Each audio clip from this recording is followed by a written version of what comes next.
Mars looks like the future of humanity, silent, vast, and full of possibility. But beneath that dream lies a brutal truth. Mars is not just hard to reach. It may be one of the hardest places in the solar system to escape. Every system begins to fail. Every mistake grows larger, and every hope of return depends on machinery that has almost no room for error. Like the video, subscribe to the channel and step into the full story of why no one ever returns from Mars. Between Earth and Mars lies a region that appears empty when viewed from afar, yet it governs every attempt to travel between the two worlds. The distance is not fixed. It shifts slowly as both planets move along their paths around the Sun, each following its own orbit. At certain times, Earth and Mars draw closer, separated by tens of millions of kilometers. At other times, they move to opposite sides of the Sun, and the separation grows to hundreds of millions of kilometers. This changing distance sets the rhythm for all missions, defining when a spacecraft may depart, how long it will travel, and how much energy it must carry. The space itself is defined by a near vacuum, a condition where the number of gas particles is extremely low. A vacuum is not a perfect emptiness, but it is thin enough that it cannot support life without protection. Within this space, a spacecraft moves along a curved path shaped by gravity. The Sun provides the dominant pull, holding both planets and all spacecraft in motion around it. To leave Earth and reach Mars, a vehicle must follow a transfer path, a smooth arc that connects one orbit to another. This path is not chosen freely. It is determined by the laws of motion and gravity, which allow only certain efficient routes. These routes require precise timing. A spacecraft must depart when Mars will be at the correct position months later. This alignment, often called a launch window, occurs only at intervals of roughly 2 years. If a mission misses this window, the journey becomes far longer and far more demanding. This rhythm does not change for a return journey. A crew on Mars must wait for another alignment before departure is possible. The waiting period may extend for many months, even if all other conditions are ready. Distance also shapes communication. Signals travel at the speed of light, which is fast but not immediate over interplanetary scales. When Earth and Mars are relatively close, a message may take several minutes to cross the gap. When they are far apart, the delay can extend to more than 20 minutes in one direction. This delay means that real-time control from Earth is not possible. Commands arrive long after they are sent, and responses return long after actions are taken. Each side operates with partial knowledge, always looking into the past of the other. The journey between the planets takes time measured in months. A typical transfer may last around 6 to 9 months, depending on the chosen path and available energy. During this time, a spacecraft cannot stop and rest. It continues along its trajectory, guided by small adjustments that refine its course.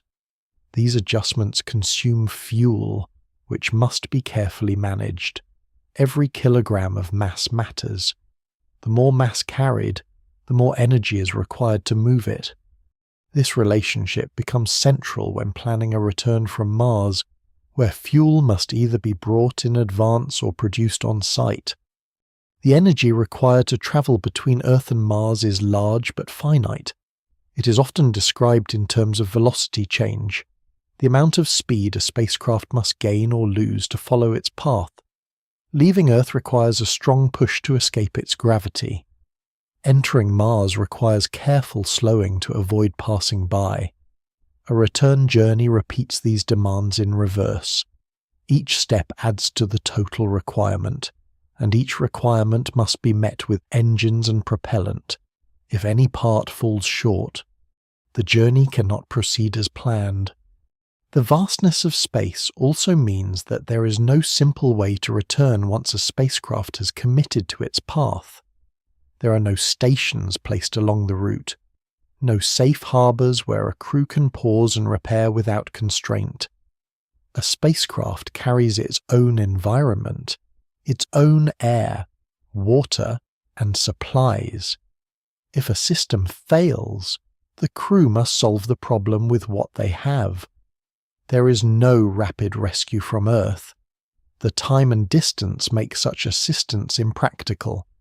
A failure that might be manageable in low Earth orbit becomes far more serious when the nearest help is millions of kilometers away.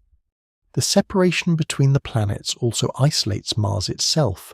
Once a crew arrives, they are effectively on their own for the duration of their stay. Supplies cannot be sent quickly. Any additional cargo must have been launched months earlier, timed to arrive near the same window. If a critical item is missing or fails, there is no immediate replacement. This isolation reinforces the importance of planning and redundancy. Systems must be reliable and backups must be available, because the distance prevents quick correction. Travel time further affects human physiology. Months in space lead to gradual changes in the body, influenced by weightlessness and confinement. Muscles may weaken and bones may lose density. These changes can be managed with exercise and careful design, but they cannot be fully avoided. By the time a crew reaches Mars, they may already be altered by the journey. The same process occurs during the return, adding to the total duration of exposure. The concept of distance also extends to energy storage and life support. Every kilogram of food, water, and air must be carried or generated. The longer the journey, the more resources are required. Recycling systems can reduce this burden by reusing water and air, but they add complexity. Each system must operate continuously without failure. The greater the distance, the longer these systems must function without external support. The path between Earth and Mars is therefore not only a measure of kilometers, it is a framework that defines time, energy, risk, and isolation. It determines when a mission can begin, how it must proceed, and how it can end. It shapes the conditions under which a return from Mars must be attempted. A crew cannot simply decide to leave and travel home at any moment. They must wait for alignment, prepare the necessary energy, and ensure that all systems are ready for a journey that cannot be shortened. Within this vast region, the idea of return becomes a sequence of strict requirements rather than a simple reversal of arrival. Every step must align with the motion of planets and the limits of physics. The distance enforces patience and precision. It allows little room for error. A small miscalculation in timing or energy may lead to a path that misses Earth entirely or arrives under unsafe conditions. As the spacecraft travels through this interplanetary space, it carries the weight of these constraints. The emptiness around it does not offer resistance or support, but it defines the rules of motion with complete clarity. There is no atmosphere to slow the vehicle gradually, no terrain to guide its path, only gravity and momentum shape its course. The crew moves within a silent corridor defined by celestial mechanics, where every change must be deliberate and exact. The distance between Earth and Mars thus becomes the first and most persistent barrier to return. It does not act through force alone, but through time, alignment, and isolation. It sets the stage for all that follows, determining the conditions under which a return is even possible. Within this framework, every later challenge gains meaning, because each must operate within the limits imposed by the space between worlds. Beyond the distance between the planets, the space through which a Mars mission travels is filled with a second condition that is less visible and often more dangerous: It is the constant presence of radiation. In this setting, radiation means energy carried by fast particles or waves. Some of it comes from the sun. Some of it comes from far beyond the solar system, from energetic events in the galaxy that send atomic fragments across immense distances. These particles pass through interplanetary space in numbers large enough to matter deeply for any long journey, even though that space still appears dark and empty to the eye. Near Earth, much of this danger is softened by protection. The planet has a thick atmosphere and a global magnetic field. Together they block or deflect many charged particles before they reach the surface. In orbit close to Earth, astronauts still face elevated radiation, but they remain partly sheltered by the planet's magnetic influence. Once a spacecraft departs for Mars, that shelter falls away. The vehicle enters deep space, where there is no broad magnetic shield and no thick layer of air to absorb incoming energy. The crew then moves through a region where exposure builds slowly day after day. One major source is the sun. It emits a steady stream of charged particles known as the solar wind. Most of the time this flow is relatively gentle by space standards, though still important for electronics and surface charging. At other times, the sun releases stronger bursts through eruptions such as solar flares and coronal mass ejections. A solar flare is a sudden release of energy from the sun's atmosphere. A coronal mass ejection is a large cloud of charged particles and magnetic fields thrown outward into space. Either event can increase radiation levels sharply. Some bursts arrive quickly and fade within hours. Others unfold over longer periods. The exact severity of each event depends on the sun's activity and the direction of the eruption. These solar particles are dangerous because they can pass into human tissue and disturb cells. They may damage molecules, especially the long molecules of DNA that guide cellular function. If damage is limited, the body can sometimes repair it. If it is severe or repeated, cells may die, malfunction, or later become cancerous. A short, intense solar event can also produce acute radiation sickness if exposure is high enough.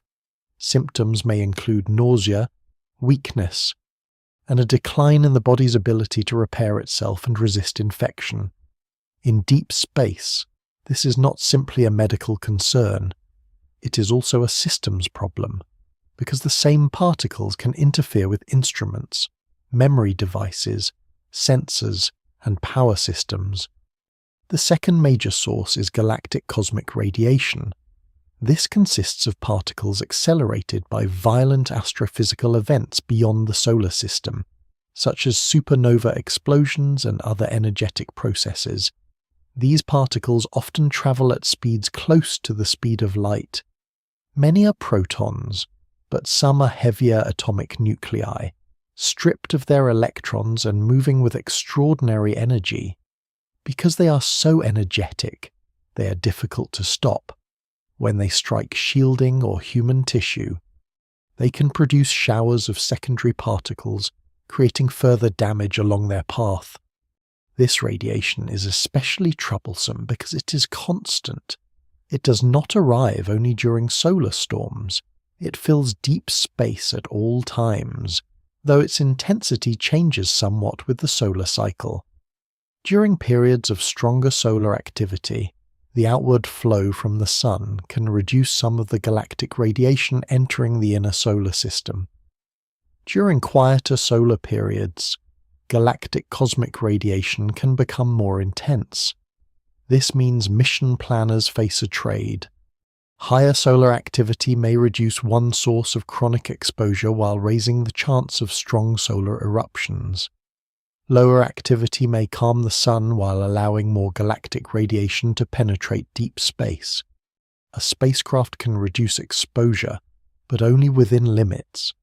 Shielding works best when it places mass between the crew and incoming particles. Water, food, equipment, and dedicated protective materials can all help. Yet shielding cannot simply be made infinitely thick. Every added layer increases mass, and added mass demands more propellant, larger structures, and higher cost. Some forms of shielding are more effective against solar particles than against galactic cosmic radiation. Very energetic particles remain difficult to block completely. The result is that mission design becomes an exercise in reduction rather than elimination. The aim is not to remove all radiation, because that is not presently possible for such journeys. The aim is to keep exposure below levels judged acceptable, knowing that some risk remains. Inside a spacecraft, the arrangement of materials matters. A storm shelter may be created in a small interior area surrounded by water tanks, supply stores, and structural mass. During a solar event, the crew may retreat there for added protection. This may reduce danger from a burst, but it does not solve the long problem of cumulative exposure over many months. Even when no solar storm occurs, radiation slowly adds to the total dose received by the body. This accumulated burden becomes part of the cost of the mission. Radiation also acts on machines. Electronics in space rely on tiny structures that can be upset by energetic particles. A single particle may alter a memory bit, disrupt a sensor reading, or trigger an unwanted command. Engineers design systems with redundancy, error correction, and hardening, which means deliberate strengthening against radiation. Even so, the risk cannot be ignored. The longer the mission, the more chances exist for small disruptions to build into larger problems. A return from Mars depends on long-term reliability, so chronic radiation is not only a health issue but a threat to navigation, communication, and control. This environment shapes behavior as well as design. Space weather must be monitored continuously. Observatories watch the sun for eruptions, and warnings may be sent to spacecraft, though the timing can be limited and uncertain. The crew must understand how to respond quickly, moving into shelter when needed and adjusting activities if conditions worsen. Yet in deep space, response options are narrow. There is no place outside the spacecraft to hide, no atmosphere to absorb the incoming flux, and no rapid route back to Earth. Protection is confined to what the mission carries from the start. In this way, the radiation field between Earth and Mars becomes a region with its own rules. It cannot be seen directly by the human eye, but it is present in every moment of the crossing. It passes through walls, materials, and bodies, turning the apparent emptiness of space into a place of steady biological and technical stress. It does not usually destroy in a single dramatic instant. More often it acts through accumulation, probability, and narrow margins. It adds unseen weight to every long mission. For a crew travelling to Mars and later attempting to come home, this invisible environment becomes inseparable from the concept of return. Every month spent in transit increases the burden. Every added kilogram of shielding competes with fuel and supplies. Every solar storm raises the need for shelter, and every day brings more chronic exposure from particles that cannot be fully blocked.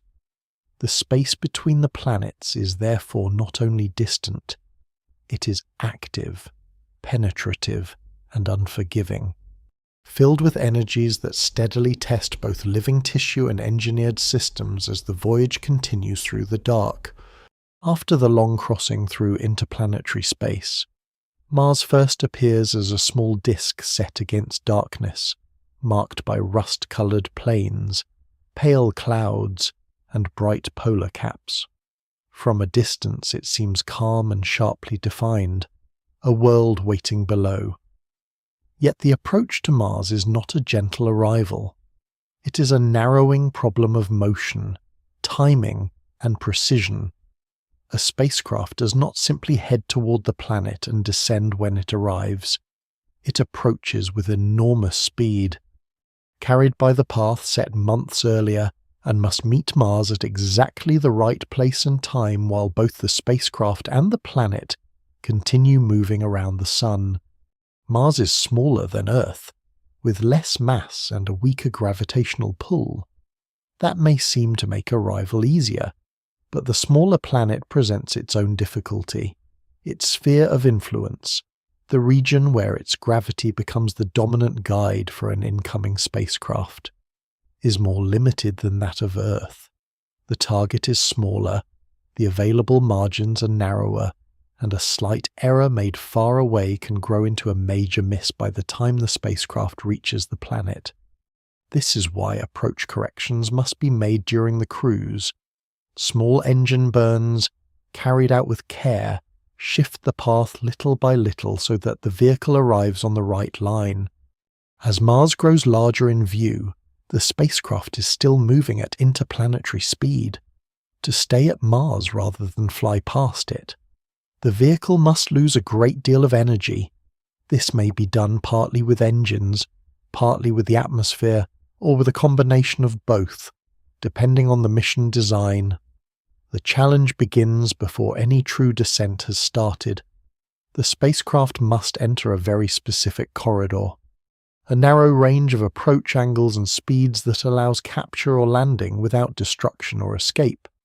If the angle is too shallow, the spacecraft may skip away, failing to slow enough to remain at Mars.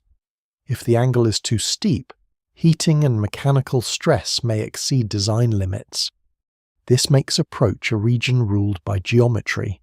Every quantity matters, position matters, speed matters, direction matters. The shape of the spacecraft matters, because it determines how air will flow around it later. The mass of the vehicle matters, because heavier craft carry more momentum and demand more energy to slow. Nothing in this stage can be improvised. By the time Mars fills the windows or camera view, most major choices have already been made months or years before launch. Communication delay deepens the challenge. During approach, Earth cannot guide the spacecraft in real time. Signals take too long to cross the gap. By the time controllers on Earth receive confirmation of an event, the spacecraft has already continued on its path, and the next critical moment may already have passed. The vehicle must therefore rely on preloaded instructions, onboard software, and its own sensors. It reads its motion, confirms its attitude, fires thrusters when required, and carries out sequences without immediate human correction. This autonomy is not a luxury. It is required by distance itself. Approach also depends on knowledge of Mars as a physical body. Its gravity field is not perfectly uniform.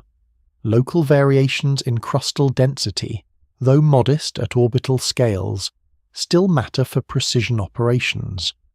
The shape of the planet is not a perfect sphere. Its atmosphere changes with season and dust content. Its moons, Phobos and Deimos, are small and usually not major hazards to an incoming trajectory, but they are part of the wider dynamical setting of the Martian system. Engineers account for all of this when planning arrival, refining their models as spacecraft observations improve. The incoming vehicle may aim for orbit first or for direct landing. In either case, approach is the point where all prior uncertainties begin to converge. Tiny navigational errors that seemed negligible in the middle of the journey become large in effect near the planet. A sensor that drifts slightly, a clock offset, a thruster that performs below expectation, or a misjudged mass distribution can alter the path enough to threaten the mission. Redundancy helps. Cross-checks help. But the basic truth remains: Mars does not offer a broad forgiving gateway. Arrival is also limited by fuel. Every correction burn consumes propellant, and propellant is mass that had to be launched from Earth months earlier. Mission planners must preserve margins for unexpected needs, but generous margins are costly because they make the spacecraft heavier from the beginning. This means that approach is shaped by restraint. The vehicle cannot spend fuel freely to compensate for a poor path. It must arrive already close to correct the journey across space. The timing of launch and the quality of navigation all converge into this single demand. As Mars turns beneath the approaching spacecraft, the planet reveals contrasts that matter for mission design. High regions and low basins affect atmospheric depth later in descent. Latitude affects lighting and season. Dust activity can vary by region and time of year. Even before entering the upper atmosphere, the mission is already bound to these planetary details. A landing site is not just a point on a map. It is part of a moving world with terrain, climate, and orbital context. And the approach must be tailored to reach it safely. The phrase entry, descent, and landing is often used as a single sequence, but before entry there is approach, and approach deserves its own attention because it sets the conditions for everything that follows. If the spacecraft comes in too fast, too high, too low, or too early, the atmosphere cannot be used as intended. If it misses the proper corridor, no later system can fully compensate. Parachutes, heat shields, engines, and landing legs all depend on the spacecraft arriving in the right place, in the right orientation, with the right energy. Approach is therefore the final shaping of possibility before the atmosphere begins to act. For human missions, this stage becomes even more severe. A crewed spacecraft is heavier than a robotic probe and includes more systems, more supplies, and stricter safety requirements. The target corridor may remain narrow while the consequences of failure become greater. The vehicle must protect lives, preserve habitats, and perhaps deliver equipment essential for eventual return. Every kilogram delivered wrongly, damaged, or lost at arrival may later become the difference between departure and permanent stranding. Mars, seen from afar, can seem like a destination at the end of travel. During approach, it becomes instead a test of exactness. The planet does not receive a spacecraft gently. It must be met under conditions defined by orbital mechanics, delayed communication, and tight energy limits. The closer the vehicle comes, the less room remains for correction. What looked like arrival from deep space becomes, at close range, a disciplined passage through a narrow moving gate. In that narrowing geometry, the dream of going to Mars becomes the harder reality of reaching it without losing the ability to leave again. The upper atmosphere of Mars begins where the near vacuum of space slowly gives way to a thin veil of gas. This region is not dense in any earthly sense. It is extremely sparse, far more rarefied than the air at the top of the highest reaches of the Earth's atmosphere. Yet for a spacecraft arriving at interplanetary speed, even this faint presence matters. Molecules that would seem almost absent in another setting become significant when struck at many kilometers each second. Their effect is not to offer a soft welcome. It is to create a narrow and difficult balance between too little braking and too much heat. Mars has an atmosphere composed mostly of carbon dioxide, with smaller amounts of nitrogen and argon and trace quantities of other gases. In the upper layers, these gases are spread thinly across great heights. The boundaries between layers are not sharp. Density changes gradually, shaped by solar heating, season, dust conditions lower down, and the daily rhythm of sunlight and darkness. This means that the upper atmosphere is not fixed. It rises and falls. It expands when warmed and contracts when cooled. A spacecraft approaching Mars must therefore meet not a stable shell, but a changing envelope whose exact behavior can vary from one season to another. This variability matters because the upper atmosphere is the first natural tool available for slowing a spacecraft. Engines alone can capture a vehicle at Mars, but carrying enough propellant to brake entirely with rockets becomes increasingly difficult as mission mass grows. The atmosphere offers another method. It allows aerodynamic drag, the resisting force that appears when a body moves through gas.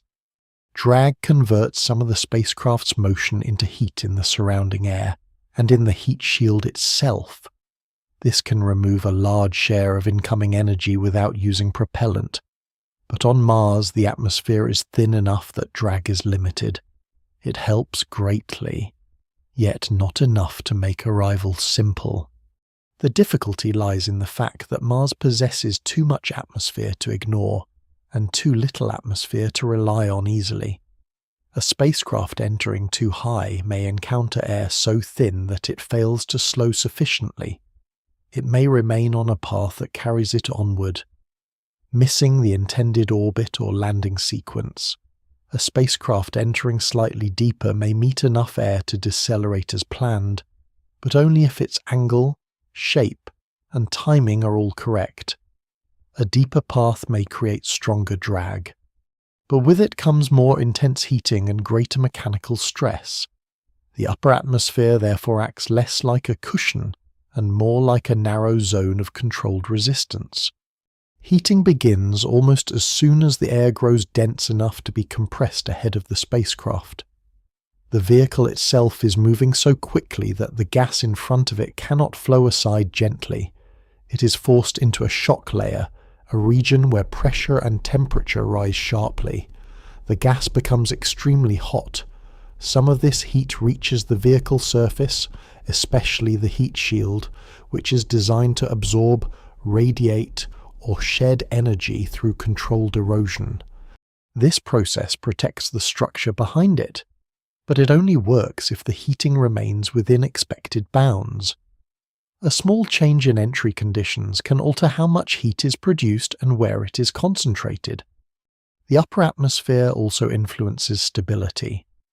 A spacecraft descending through thin gas must hold the correct attitude, meaning its orientation in space. Its broad protective face must remain pointed in the right direction. If it begins to tumble or rotate unexpectedly, heating may strike vulnerable areas not meant to endure it. Small thrusters may help control orientation before the air becomes strong enough for aerodynamic forces to dominate. But those thrusters have limited authority and limited fuel. The shape of the vehicle is therefore designed to encourage stable flight through this delicate transition from vacuum to air. For robotic probes, engineers have learned to use this region with care through repeated missions, though not without failures. For human missions, the challenge grows because the arriving mass is far greater. A crewed vehicle carries not just people, but pressure vessels, life support equipment, supplies, and systems needed for survival on the surface.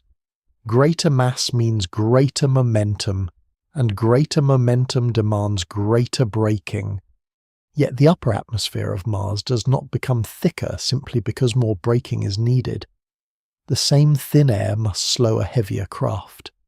This mismatch between atmospheric capability and mission demand is one of the central problems of sending humans to Mars. One method sometimes considered is aerocapture, in which a spacecraft uses a single pass through the upper atmosphere to slow enough to enter orbit around Mars.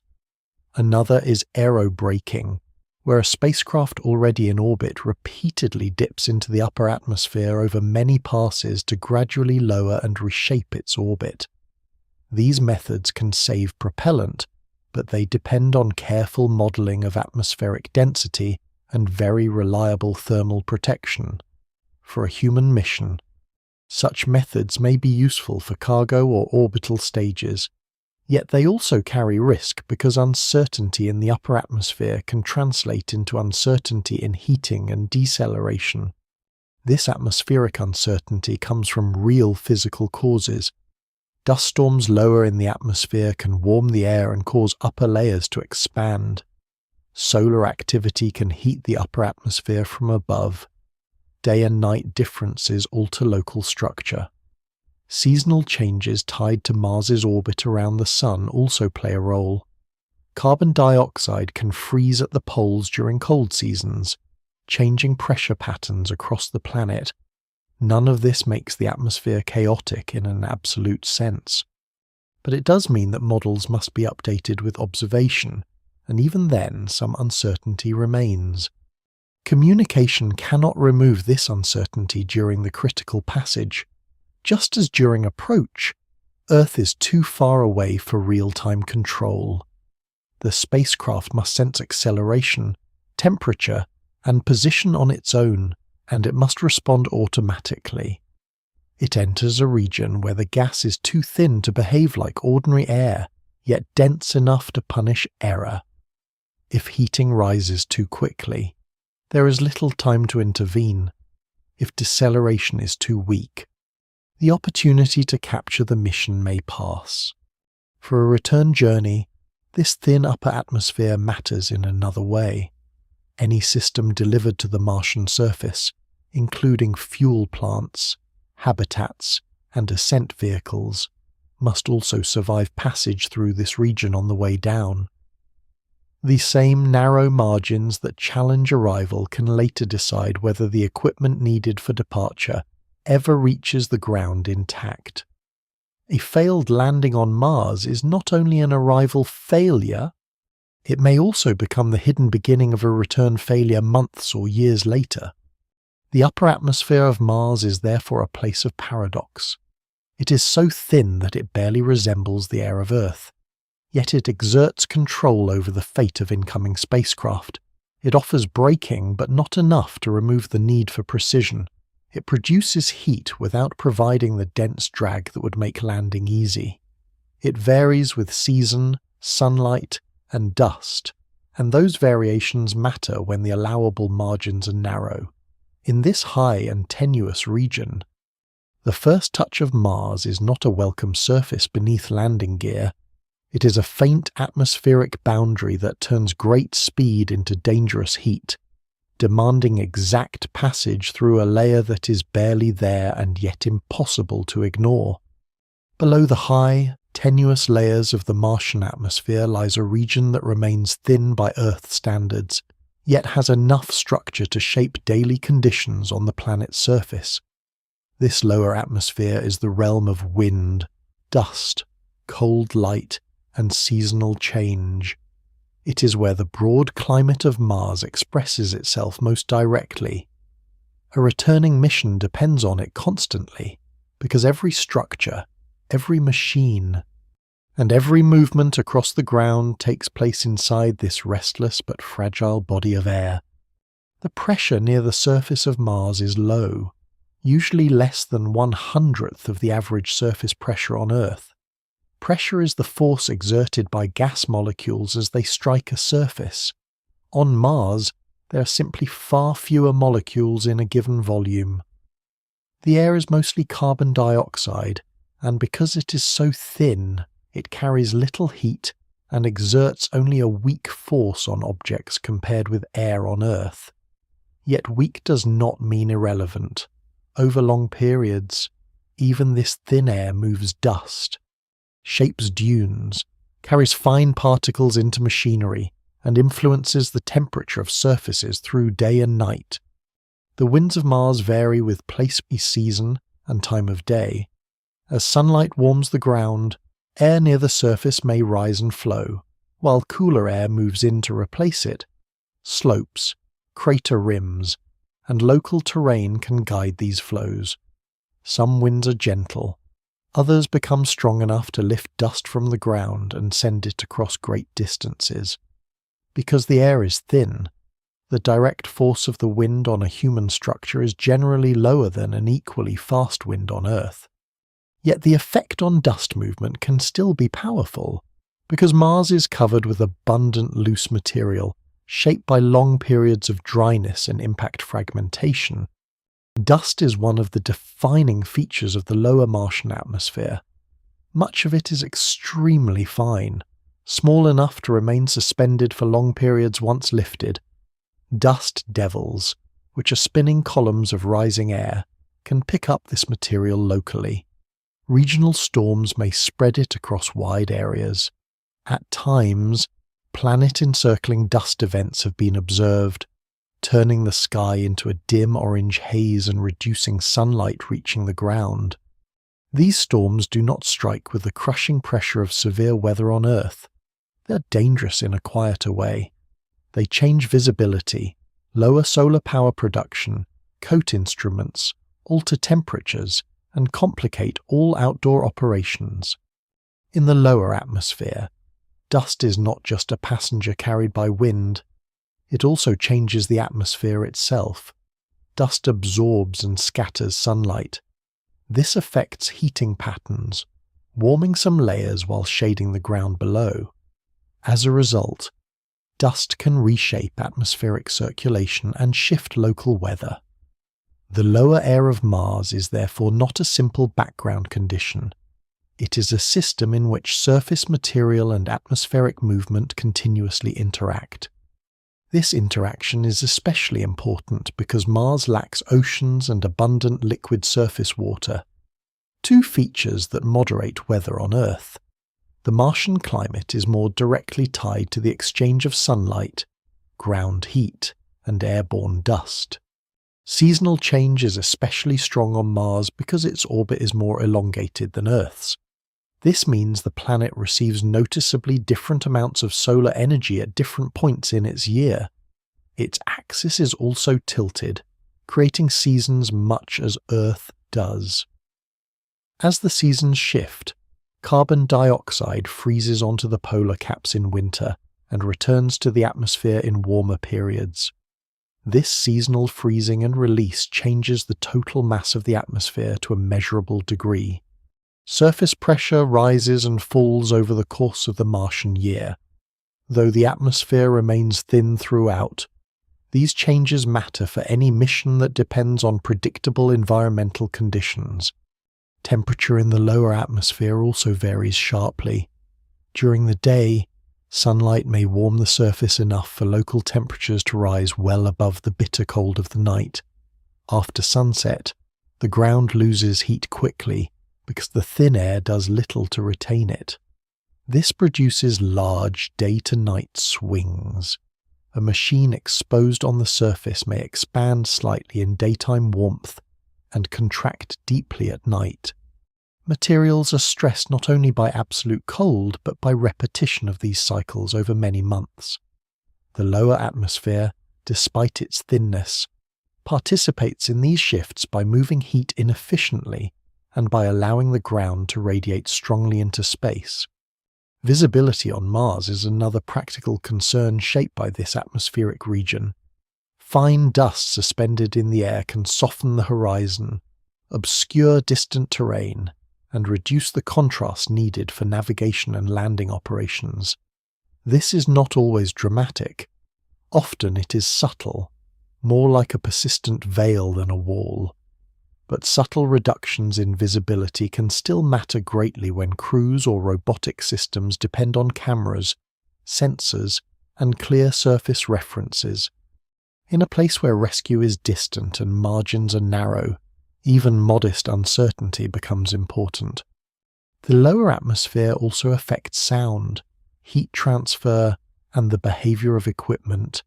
Sound travels differently in thin carbon dioxide air than in Earth's denser nitrogen and oxygen atmosphere. Heat leaves warm surfaces through convection less effectively, because convection, the transfer of heat by moving gas, depends on the presence of enough gas to carry that energy away. A machine may therefore cool or warm in ways unfamiliar from Earth, with radiation and direct contact often playing larger roles than moving air. Engineers must account for this in thermal control, because devices that perform well in vacuum or in Earth conditions may behave differently in the thin lower air of Mars. For launch operations from the Martian surface, Weather matters even when the atmosphere is weak. Winds can influence dust loading on equipment, obscure sensors, and affect how exhaust interacts with loose surface material. Pressure and temperature influence engine performance, aerodynamic surfaces, and the behavior of any protective coverings or deployable structures. A launch does not occur into emptiness. It occurs into this cold, dusty, changing air, which may be thin but still shapes the event. The lower atmosphere is therefore a place of quiet difficulty. It does not crush habitats with violent pressure. It does not deliver rain, flowing rivers, or dense storm clouds. Its danger lies in persistence and insufficiency. It is too thin to support life, too dusty to ignore, and too variable to treat as static. It enters seals, coats panels, dims the sun, shifts with the seasons, and carries fine material into every exposed mechanism. Over a short visit, some of these effects may appear manageable. Over the long duration needed for a realistic Mars mission, they accumulate. In this near-surface air, the planet reveals that hostility does not require great force. It can arise from an environment that is sparse rather than dense, subtle rather than violent. The lower atmosphere of Mars is exactly such an environment. It surrounds every landing site and every surface installation with a medium that seems slight, yet steadily interferes with power, movement, visibility, and maintenance. Any hope of returning from Mars must function inside this atmosphere for months or longer. The thin air, the dust within it, and the slow turning of the seasons become constant companions, shaping the daily conditions under which survival and departure must be prepared.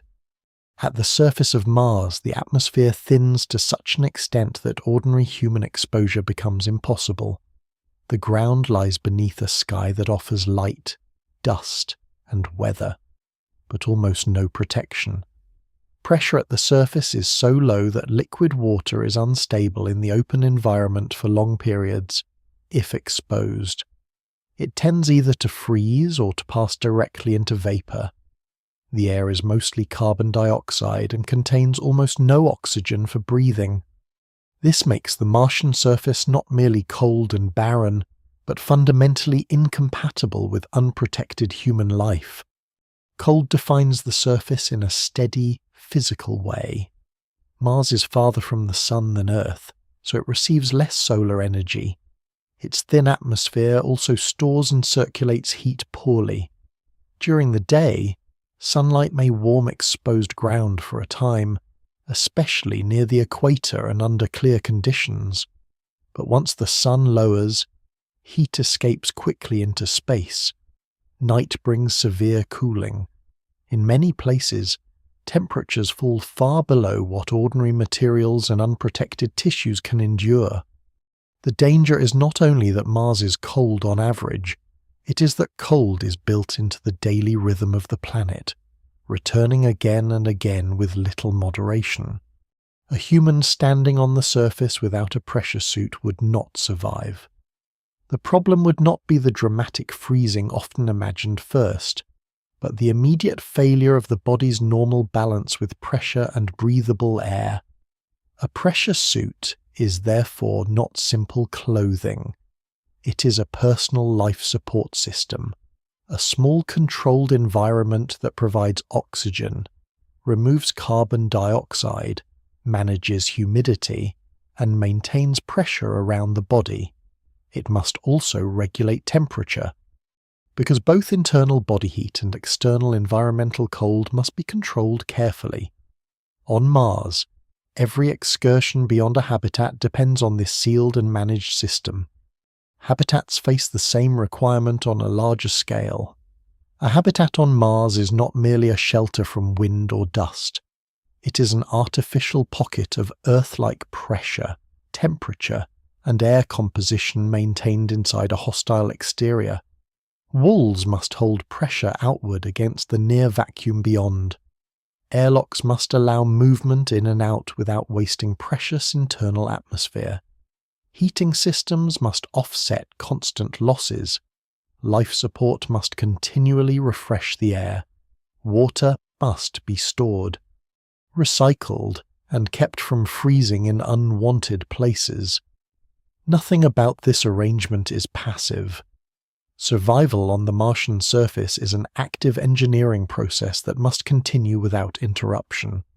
The cold affects materials as much as people. Metals contract as they cool. Some become more brittle at low temperatures.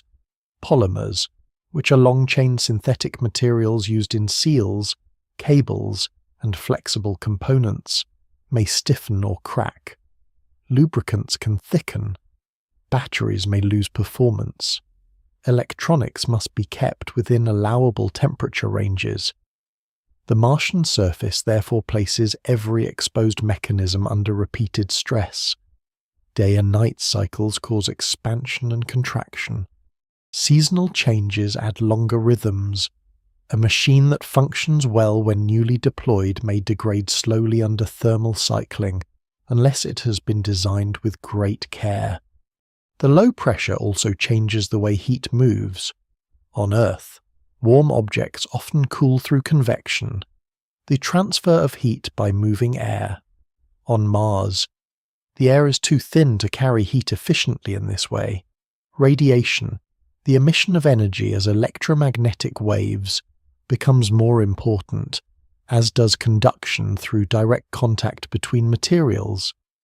This means a spacecraft or habitat may lose heat to the environment differently than expected from Earth experience.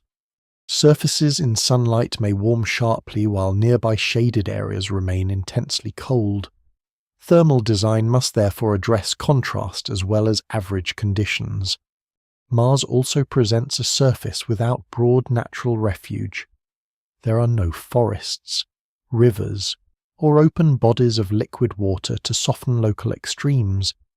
There is no dense atmosphere to shield the ground from small meteorites as effectively as Earth's atmosphere does. Many small particles that would burn up in Earth's thicker air may reach the Martian surface more readily, though the overall risk to a given habitat at a given time remains low. Even so, the surface is geologically exposed in a way that emphasizes isolation. Habitats and equipment stand out on open plains or within rugged terrain, with little natural protection unless missions deliberately use landforms or subsurface spaces. This exposed environment shapes daily operations. A simple maintenance task outside becomes a complex activity involving suit readiness, airlock use, power budgeting, time limits, and careful tracking of equipment. Every movement carries cost. Every minute outside uses consumables and adds wear to life support systems, because the exterior pressure is so low and the air unbreathable. There is no casual transition between inside and outside. The boundary is absolute, a damaged visor. A failed seal or a torn glove becomes serious at once. The surface cold also influences food, water, and fuel systems. Water lines must be protected from freezing. Stored liquids may require insulation or active heating. Tanks and pressure vessels experience thermal stress. If propellants are stored on the surface for long periods, their behavior depends on chemistry, insulation, and temperature control. The same is true for any process designed to produce fuel from Martian resources. Cold is never far away. It enters design calculations for nearly every surface system and remains present through every operational plan. The psychological effect of this surface condition is quieter but still real. The outside world of Mars is visible through windows and cameras as a wide and open landscape. Yet it cannot be entered safely without heavy mediation. Light falls across plains, crater rims, and distant hills. But every step into that landscape requires technical protection. This creates a constant awareness that survival does not rest on the planet itself. It rests on the maintained integrity of the machines and structures carried from Earth or built on site.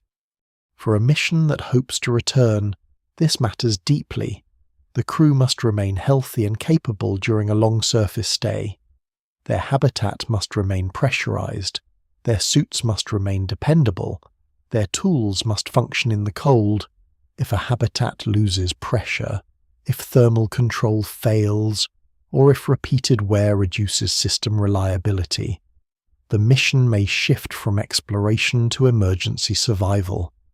In such conditions, preparing a vehicle for departure becomes far more difficult. The surface of Mars is not merely the place from which a return launch would begin. It is an environment that steadily consumes time, energy, and maintenance efforts simply to keep the crew alive until launch is possible. The Martian surface therefore turns the basic act of living into a chain of controlled conditions. Pressure must be created where almost none exists. Warmth must be maintained where cold dominates. Breathable air must be manufactured and preserved where the surrounding atmosphere cannot sustain human lungs. Every wall, valve, seal, heater, and suit becomes part of a continuous defense against the planet outside. In this environment, danger does not always appear as sudden catastrophe. Often it appears as relentless exposure, constant dependence, and the knowledge that every ordinary human need must be artificially supplied on a world that offers almost none of it on its own. Across the surface of Mars lies a layer of broken stone, sand, and fine powder that seems still when viewed from orbit, yet it is one of the most persistent challenges for any long mission. This material is often called regolith, a word for loose surface debris produced by impacts, weathering, and geological breakdown. On Mars, regolith covers vast plains, crater floors, ancient volcanic slopes, and the edges of dry channels. Within it are grains of many sizes, from larger fragments to dust so fine that it can remain suspended in the air or cling to surfaces long after a storm has passed. The ground is not merely something to stand on. It is a chemically active and mechanically intrusive environment that reaches into nearly every system placed upon it. Martian dust is especially troublesome because of its size and shape. Many particles are extremely small, and small particles behave differently from coarse sand. They can settle into narrow gaps, adhere to fabrics and seals, coat optical surfaces, and become difficult to remove once they have entered a habitat or machine. Some grains may also be angular, shaped by fragmentation rather than by long transport in flowing water. Angular particles can be more abrasive than rounded ones. When these grains move across joints, bearings, seals, and flexible surfaces, they act like a slow grinding agent. The effect may be slight in a single moment, but over weeks and months it becomes significant. This dust does not remain harmlessly outside. It is lifted by wind, carried during storms, disturbed by landings, and thrown upward by wheels and foot traffic. A landing vehicle descending with rocket exhaust may blast loose material outward at high speed, showering nearby hardware with particles. Rovers, cargo systems, and human movement across the surface all stir the soil again. Fine dust can settle on radiators, reducing thermal performance, or on solar panels. Lowering the amount of sunlight converted to electricity, it can cloud sensors, scratch transparent surfaces, and reduce the precision of moving parts. Mars presents a world where surface material continually tries to become airborne, and then to enter the places where it causes the most trouble. The chemistry of this material adds another layer of difficulty. Observations and lander measurements show that Martian soil contains salts and oxidizing compounds, including perchlorates in some locations. An oxidizing compound is a substance that readily takes part in chemical reactions that can alter other materials. Perchlorates are chlorine-oxygen compounds that may interfere with biological systems and complicate the use of local water or soil without treatment. Their presence does not make every patch of soil equally dangerous in the same way, but it does mean that Martian dust is not just a nuisance of cleanliness. It may interact with metals, polymers, filters, and living tissue in ways that require care. For human health, the concern is not only chemistry but also particle size. Very fine dust, if brought into a habitat or into suit systems, may be inhaled unless filtration is excellent. Tiny particles can lodge deep in the lungs. On Earth, the body has ways to clear many inhaled particles, but persistent exposure to reactive or abrasive dust can still produce irritation and long-term harm.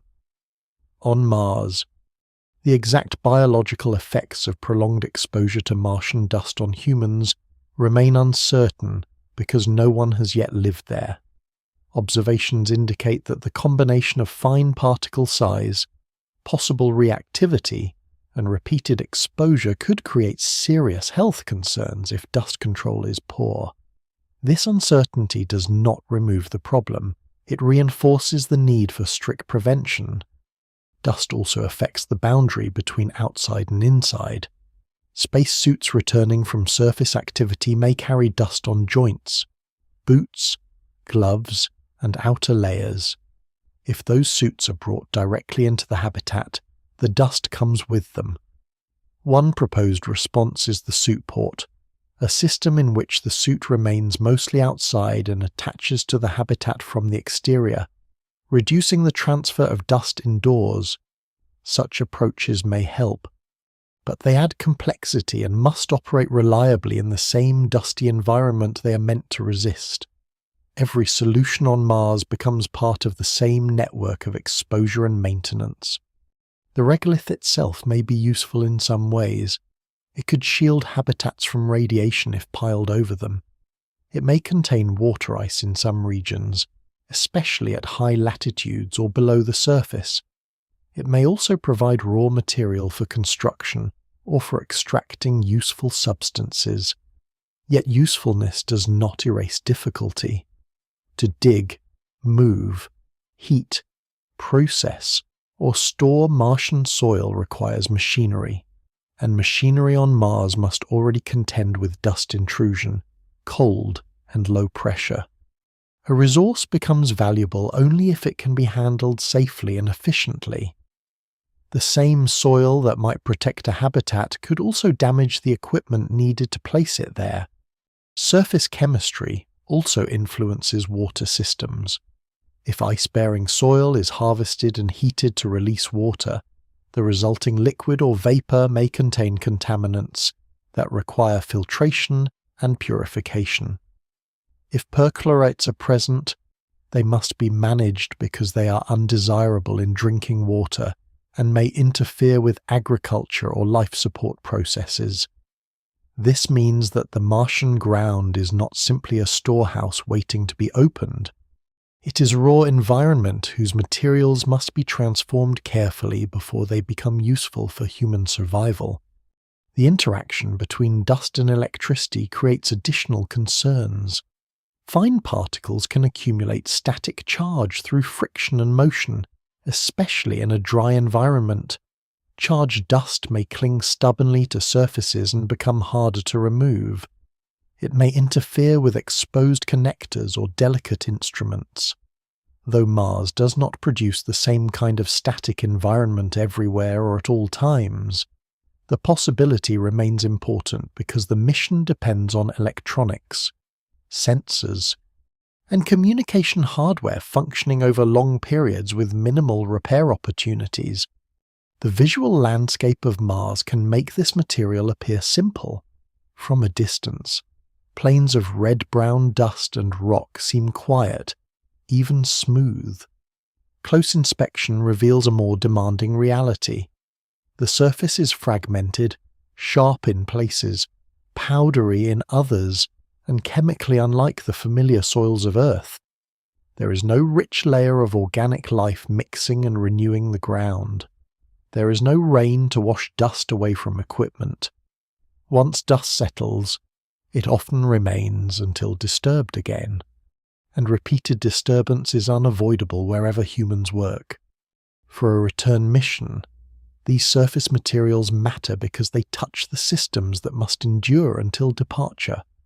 A launch vehicle waiting on Mars may gather dust on seals, engine coverings, access panels, and support hardware.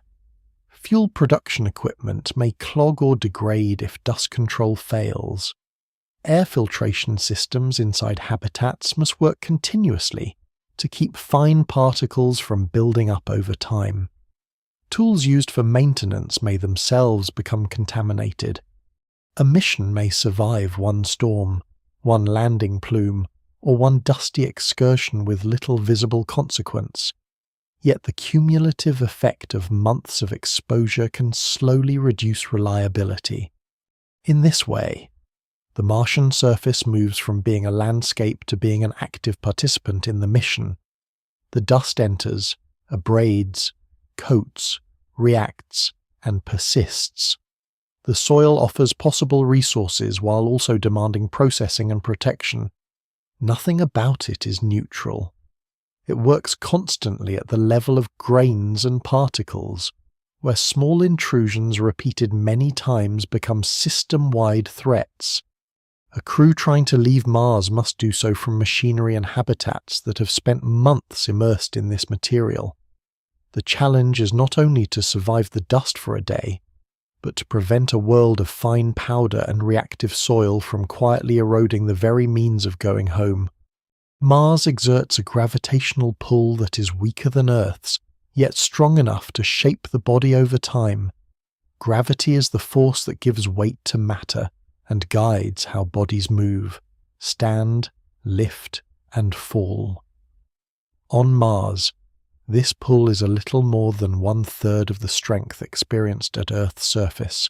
A human living there is not weightless, as in orbit during free fall, but neither is the body supported and loaded in the familiar terrestrial way. This intermediate condition may seem gentler at first glance.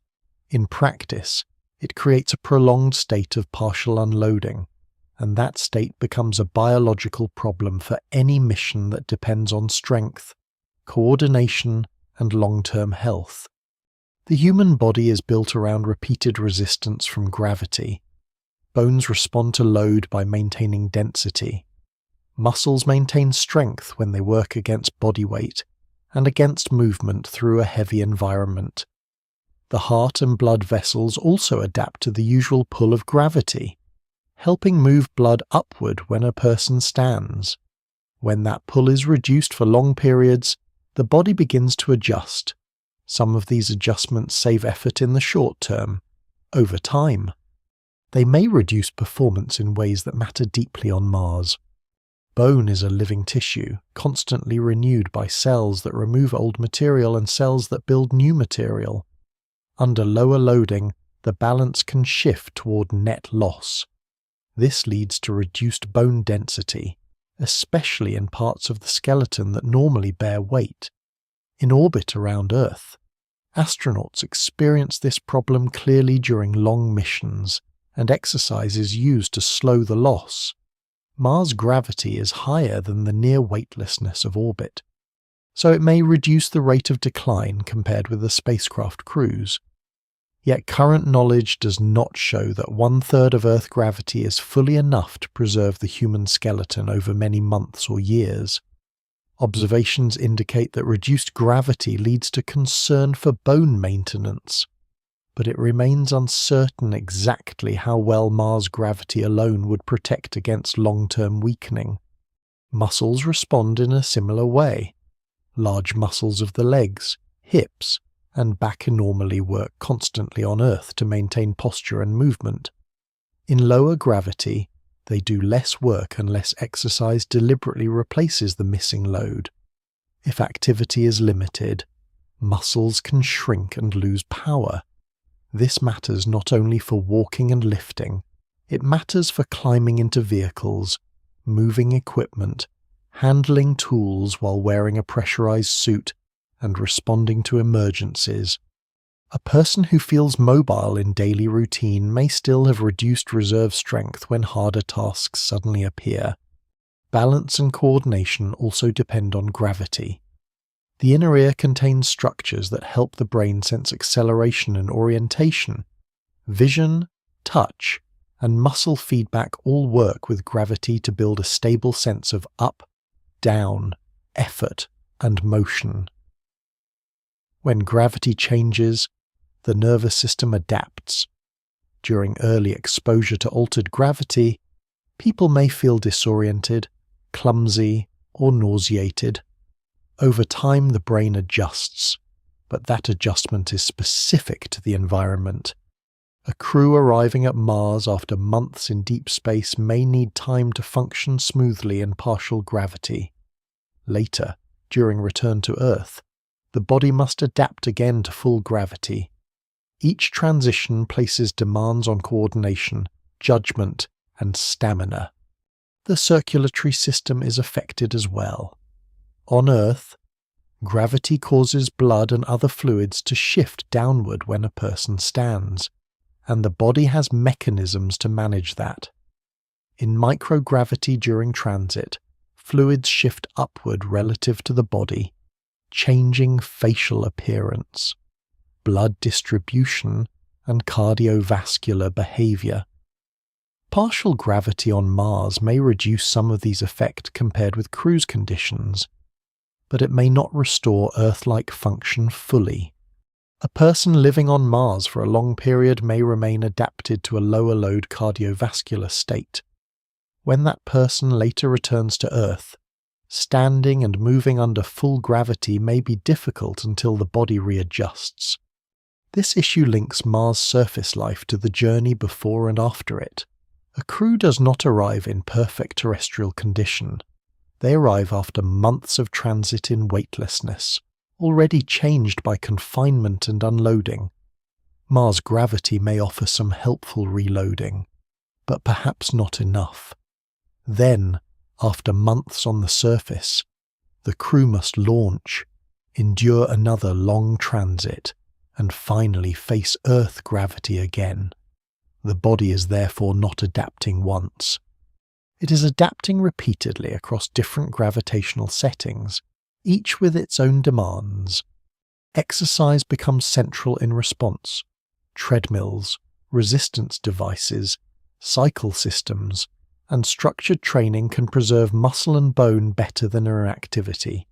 On Mars, exercise is not only a health practice, it is part of mission readiness. A crew that neglects physical conditioning may still survive inside a habitat for some time, but its ability to repair equipment, conduct extravehicular work, and endure a return journey may decline. Yet exercise itself requires time, energy, equipment maintenance, and space within the habitat. In a tightly constrained mission, even preserving the body becomes an engineering burden. Partial gravity may also influence development of the spine, joints, and connective tissues over long stays. Back pain and altered posture have been reported in astronauts after spaceflight. Joints may experience use patterns unlike those on Earth. Suits add another complication. A pressure suit resists bending and movement, so work outside the habitat demands extra effort. In lower gravity, that effort may feel partly reduced, but the suit still imposes its own mechanical resistance. Repeated work in such conditions could produce fatigue or overuse strain in unfamiliar ways. There are also less visible uncertainties. Human reproduction and long-duration development in partial gravity are not well understood. For planned exploration missions, this may not be an immediate operational issue, yet it reflects a wider truth. Human biology is deeply shaped by Earth conditions, and 1/3 gravity is not simply a milder version of home. It is a different baseline, one that has never yet framed an entire human life. The absence of direct experience means that some consequences remain unknown until such missions occur. For a crew hoping to return from Mars, these bodily changes matter because the return demands competence at every stage. The ascent vehicle must be boarded and operated correctly. Emergency procedures may require speed and strength. The long trip back to Earth will add further deconditioning. Then comes Earth re-entry and recovery under full gravity, perhaps after more than a year away from terrestrial loading, a body weakened in bone, muscle, or cardiovascular response may still survive these stages, but with narrower margins and higher risk. Mars gravity therefore presents a subtle challenge. It is not crushing. It does not pin the body down. It permits walking, lifting, and daily work with an almost deceptive ease. Yet beneath that ease lies a steady reshaping of physiology. The body conserves where it can. It sheds unnecessary strength, alters circulation, and adapts its sense of movement to the world in which it now lives. For a mission defined by the need to leave Mars and live through the journey home. That adaptation becomes double-edged. It helps the crew function on Mars, but it may also slowly reduce the very capabilities needed to depart and to survive the heavy pull of Earth once more. Between Mars and Earth there is not only physical distance but also a broad separation in time, attention, and human presence. Once a crew settles on Mars, the planet does not simply become a distant outpost. It becomes an isolated place where almost every decision must be made under delay, where every mistake must be understood locally before outside advice can arrive, and where every ordinary need unfolds within the knowledge that help from Earth remains far away. This isolation is not an emotion alone. It is an operational condition created by the finite speed of communication and the long travel time between worlds. A radio signal travels at the speed of light, which is fast enough to circle Earth many times in a second. Yet even that speed is slow across interplanetary distances, depending on the positions of the planets in their orbits. A message between Earth and Mars may take several minutes, one way or more than 20 minutes one way. A reply requires the same time again. This means that a simple exchange of question and answer may require tens of minutes to nearly an hour. During some periods, when the sun lies between the planets, communication may be degraded or temporarily interrupted further by solar interference. Mars therefore cannot be managed as a remote workplace receiving instant guidance. It must function as a largely independent environment. The effect of this delay appears first in control. On Earth, difficult technical systems are often supported by teams who can watch data in real time, notice anomalies, and respond quickly. On Mars, real-time supervision from Earth is impossible.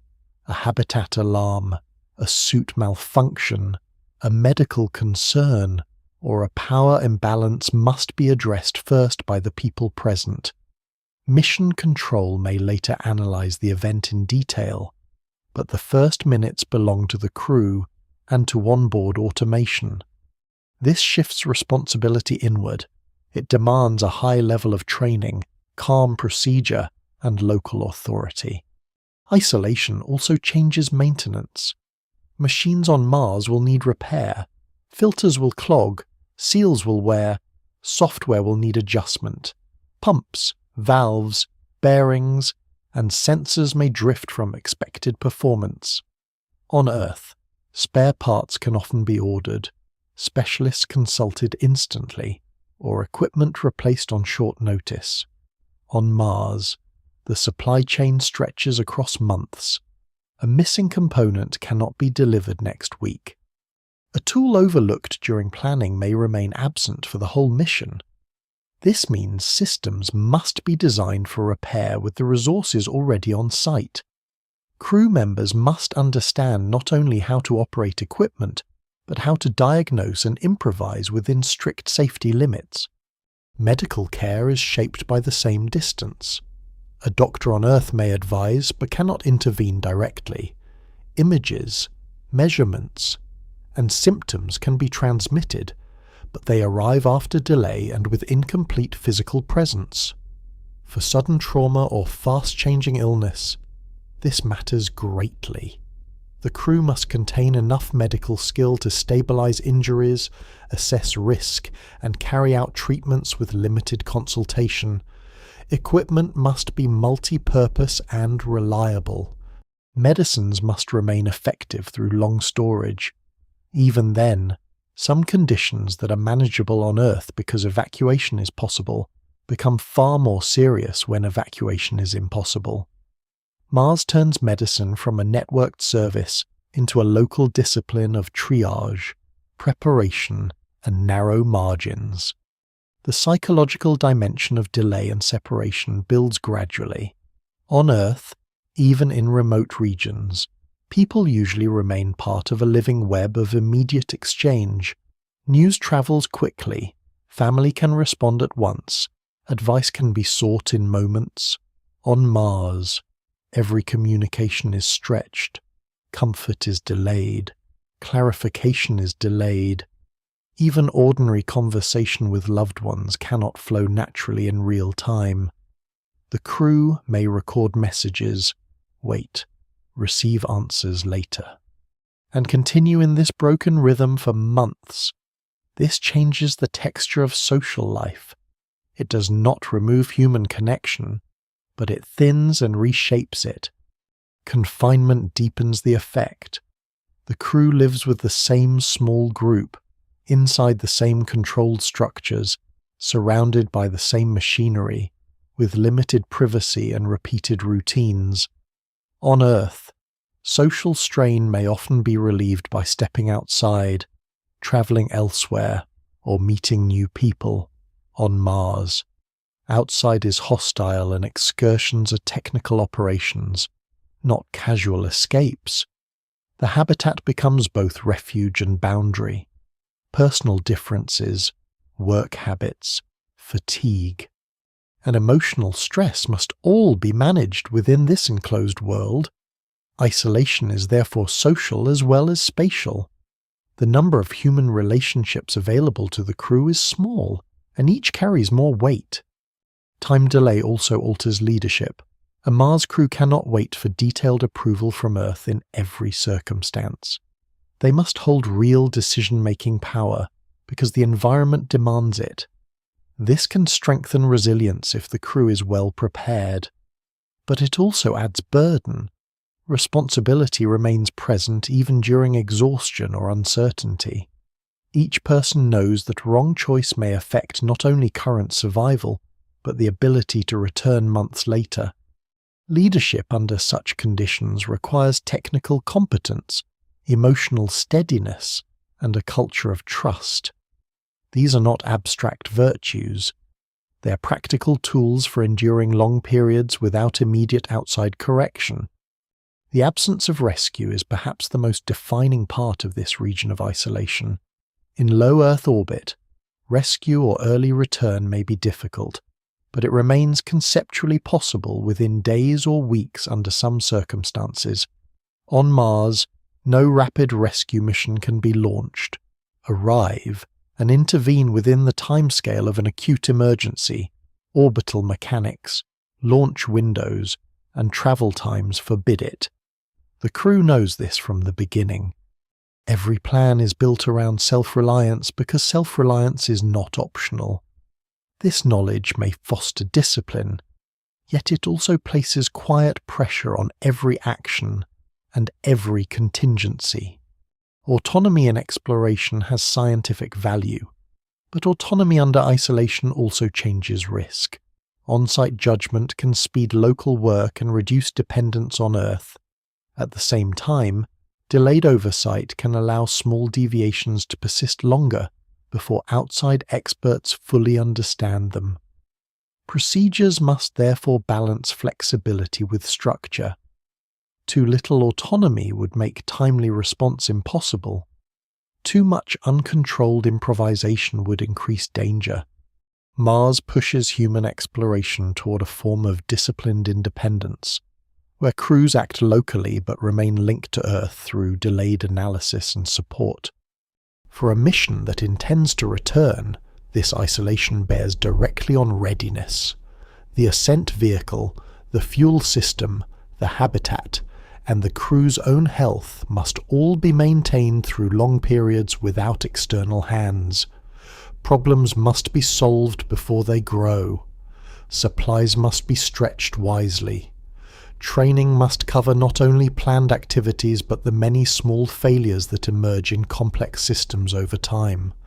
A crew weakened by conflict, decision fatigue, or accumulated stress may still be alive on Mars, yet less capable of executing the difficult sequence required for departure. Isolation and time delay therefore form a distinct inner layer of the Martian experience. They are not as visible as dust, cold, or thin air, but they penetrate just as deeply.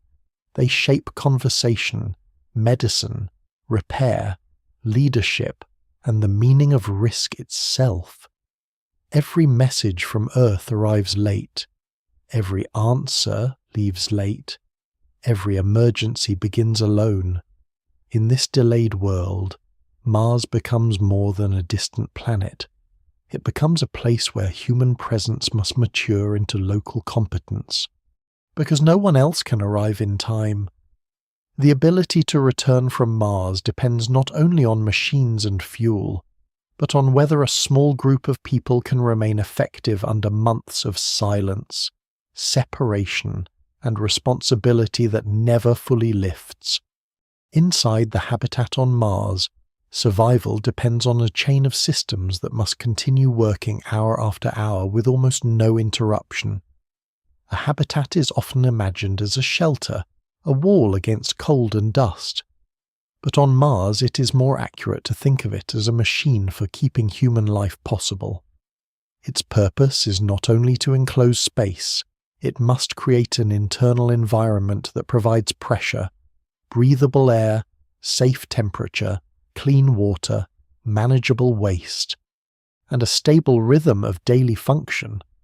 Every one of these conditions must be maintained artificially, because the planet outside does not provide them. Air is the first requirement.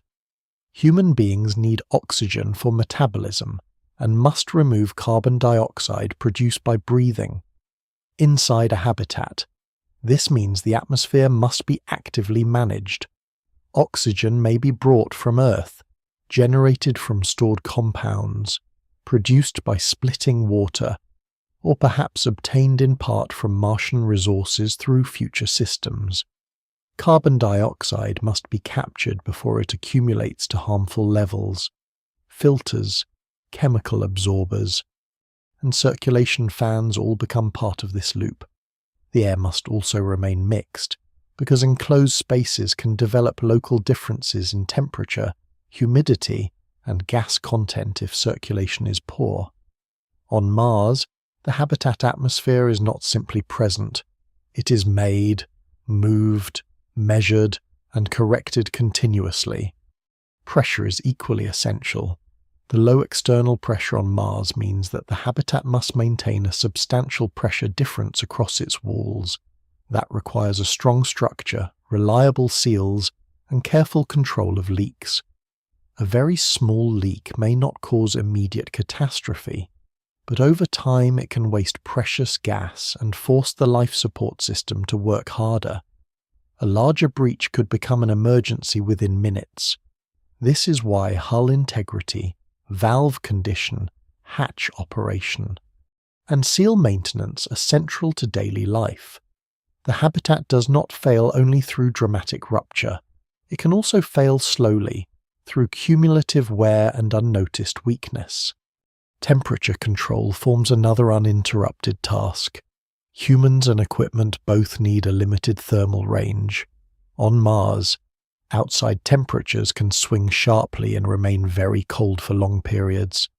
Internal heat comes from people, electronics, lighting, machinery, and deliberate heating units. Some of this heat is useful and must be redistributed. Some becomes excess and must be removed. Thermal control systems therefore work in both directions. Warming when internal conditions fall too low, and rejecting heat when concentrated activity or equipment operation raises temperatures too high. Because the outer environment is cold, and the thin air does not carry heat away efficiently, radiators, insulation, and controlled heat exchange become vital parts of habitat design. Water is no less central. It is needed for drinking, food preparation, hygiene, medical care, cooling, oxygen production, and possibly plant growth. Carrying all required water from Earth would be extremely costly in mass, so recycling becomes essential. Water recovery systems collect moisture from breath, sweat, hygiene water, and urine, then purify it for reuse. This closed-loop approach reduces resupply needs but adds dependence on filtration membranes, pumps, chemical treatments, sensors, and storage tanks. A failure in water recycling would not simply create inconvenience, it would threaten hydration, sanitation, and oxygen supply all at once. Waste management is closely linked to water and air. Human waste, food scraps, packaging, and chemical residues all accumulate in a closed environment unless they are processed. Some waste can be dried, compacted, or stored. Some may be partly recycled. All of it must be contained so that it does not contaminate air, water, or living space. On Earth, waste can often be removed from site and handed off to larger systems outside the home. On Mars, there is no outside service. The habitat itself must absorb and manage the consequences of daily life. This requires equipment, procedure, and discipline. Humidity also matters. Air that is too dry may irritate skin, eyes, and lungs. Air that is too moist may encourage condensation on cold surfaces, corrosion in hidden places, and microbial growth. The habitat must therefore regulate moisture carefully, removing excess water vapor while preserving comfortable conditions. This seems minor beside pressure and oxygen, yet over long missions small imbalances grow into larger maintenance problems. The same is true of trace contaminants. Cleaning agents, plastics, machinery, cooking, and human metabolism can release small amounts of chemicals into the air. In a closed habitat, these compounds can build up unless filters and monitors remove them. Lighting and daily rhythm are part of life support in a broader sense. Human bodies respond to cycles of light and darkness. Sleep, alertness, mood, and metabolism all depend partly on circadian rhythm, the roughly daily biological timing system. On Mars, the natural day is slightly longer than Earth's day, and much of life occurs inside artificial lighting. Habitat design must therefore consider illumination not only for visibility, but for mental and physical health. A poorly managed internal environment can wear down judgment, sleep quality, and social stability even if air and water remain technically acceptable. Microbial control becomes important as well. Human beings carry bacteria and fungi into any closed space. Most are harmless or manageable, but in enclosed systems microbes can grow on surfaces, inside filters, or in damp areas. They may damage materials, affect air quality, or contribute to illness. Cleaning routines, filtration, humidity control, and material choice all help limit this. Mars adds no relief from the outside. Because the external environment cannot be opened to for ventilation or casual cleaning, the habitat must remain internally balanced through active hygiene and maintenance. Redundancy is one of the main responses to this fragility. Critical systems often require backups, spare parts, and alternative operating modes, yet redundancy increases mass, volume, and complexity. A second pump adds safety but also requires power and maintenance. A backup chemical scrubber improves resilience but takes up storage space. Mars missions must therefore choose carefully which failures can be tolerated and which require layered protection. The habitat becomes a negotiation between reliability and limitation, between carrying enough support to survive failure and not carrying so much mass that the mission becomes impossible. The crew's daily labour is inseparable from these systems. On Mars, living is maintenance. Filters must be checked, tanks must be monitored, waste must be processed, water quality must be tested, air composition must be confirmed, software must log, warn, and adjust. Small anomalies must be investigated before they become large ones. A habitat may appear still from the outside, but inside it functions like a slow, continuous workshop devoted to preserving human conditions against a world that would erase them quickly. For a return mission, the state of the habitat matters far beyond comfort. The crew must remain healthy, hydrated, rested, and mentally stable for months before departure. They must have enough time and energy left over from life support maintenance to prepare the ascent vehicle, manage fuel systems, and conduct surface operations. If the habitat becomes unreliable, more effort shifts toward basic survival and less remains for departure readiness. A failing water recycler, a persistent air leak, or a contaminated internal environment can quietly consume attention until return preparations weaken. The Martian habitat is therefore not simply a base, it is an inward machine of atmosphere, pressure, heat, water, waste, and routine. Holding a small human world together by continuous effort, it turns alien ground into temporary shelter, but only through active control that never fully relaxes. Within its walls, survival depends on loops that must close again and again without breaking. The ability to leave Mars later is built here first, inside the sealed rooms where air is circulated. Water is reclaimed, warmth is balanced, and ordinary human life is recreated piece by piece on a planet that offers none of it freely. Within the habitat and across the broader surface mission, every system ultimately leans on one deeper requirement, and that requirement is energy. Air can be circulated only if fans and control units run. Water can be purified only if pumps, heaters, and filters are powered.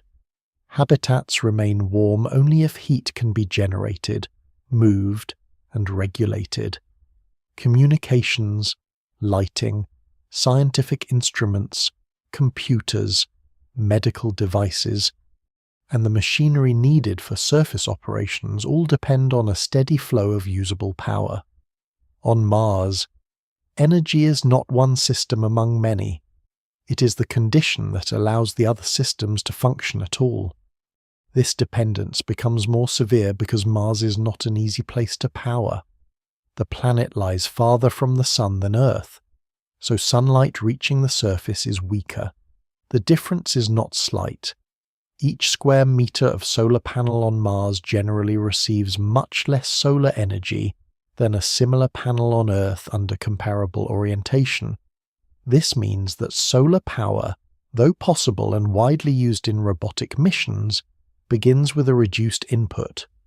That lower baseline then meets further reductions caused by dust in the air, dust on panel surfaces, seasonal changes in daylight, and the angle of the sun across different latitudes.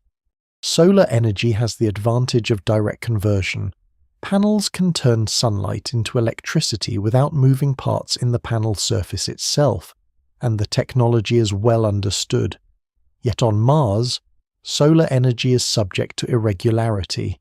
Night removes it entirely for many hours. Dust storms can dim it sharply. Even outside major storms, fine suspended dust and gradual surface coating can lower performance. Robotic rovers have survived this difficulty through careful budgeting, fortunate cleaning events, and relatively modest power demands. Human missions require much more.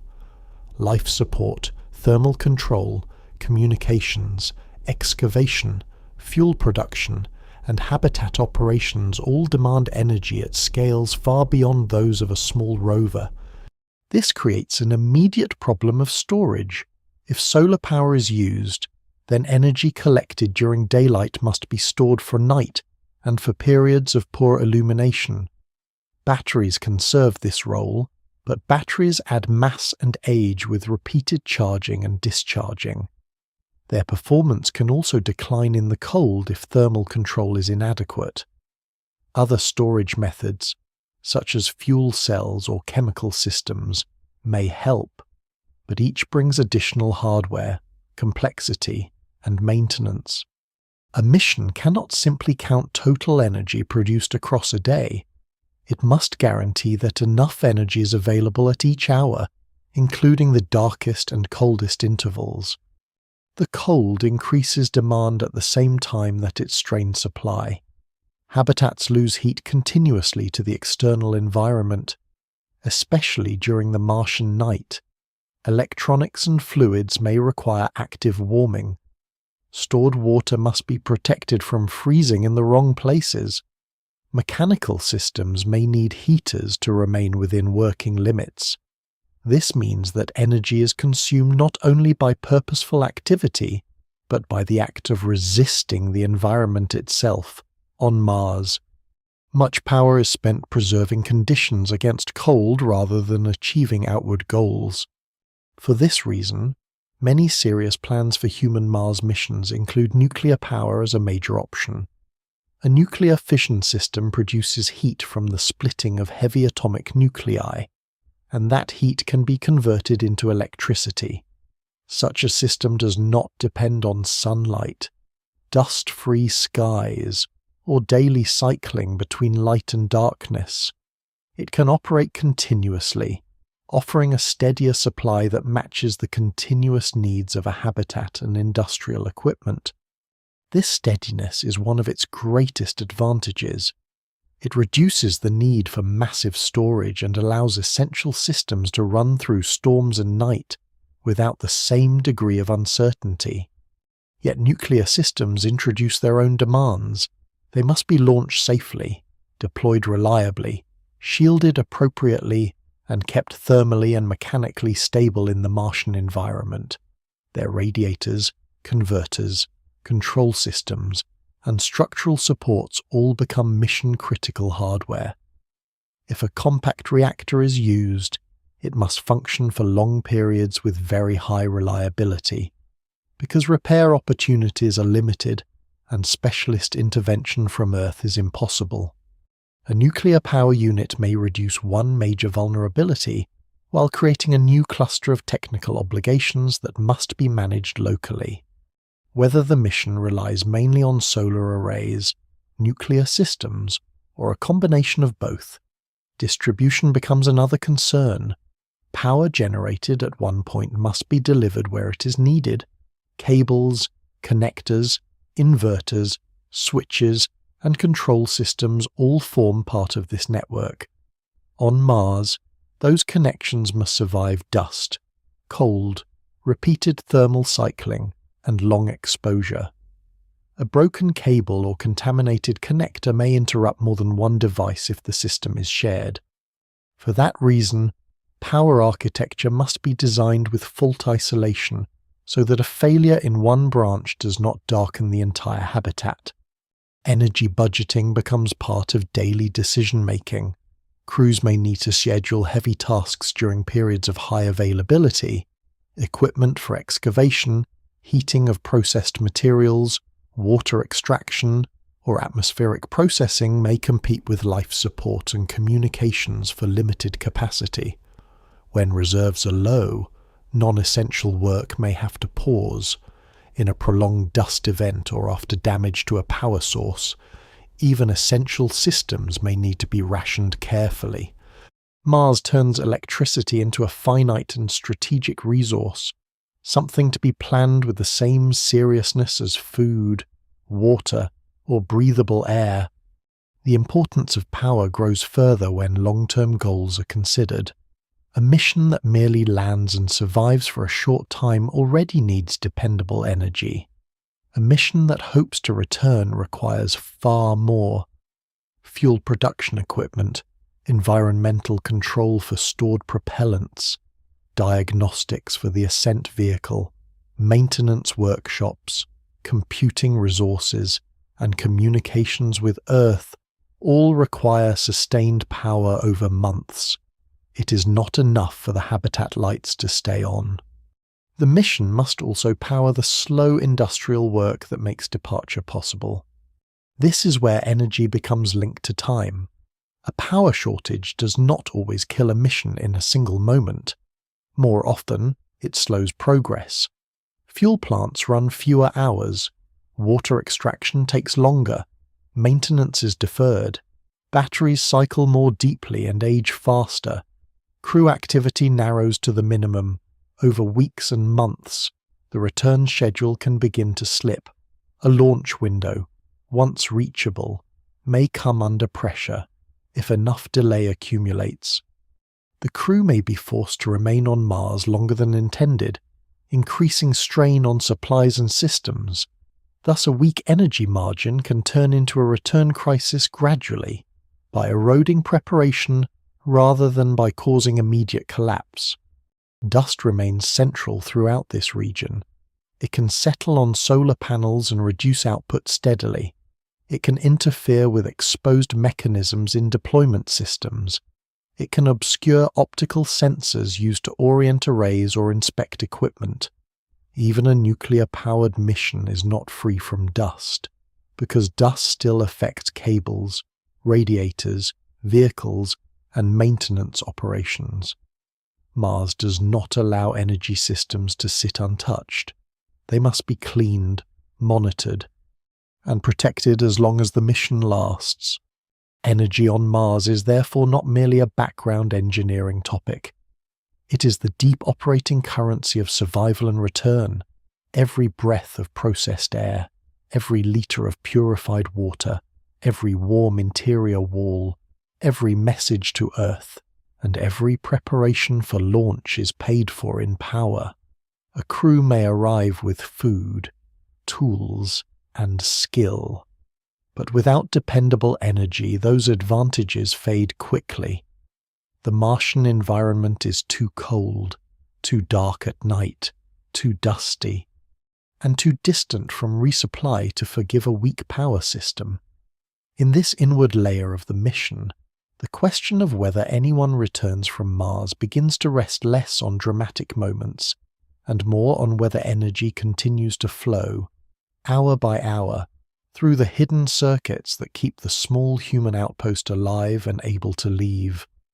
Near the center of all return plans from Mars stands a group of machines that must do something no human system has yet done. They must wait on the Martian surface through cold, dust, and long delay, and then they must rise from that surface carrying human beings into space. These are the machines for ascent. They include the rocket itself, its engines, tanks, valves, guidance systems, structural supports, protective coverings, and all the surrounding hardware that keeps the vehicle ready until the moment of launch. On Earth, launch vehicles are built, inspected, fueled, and supported by large teams working in dense industrial settings.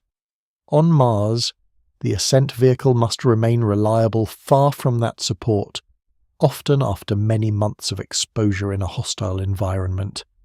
An ascent vehicle differs from a lander or habitat in one decisive way. Its purpose is not only to survive on Mars, its purpose is to work perfectly after surviving there. A habitat may continue to function imperfectly if repairs keep it habitable.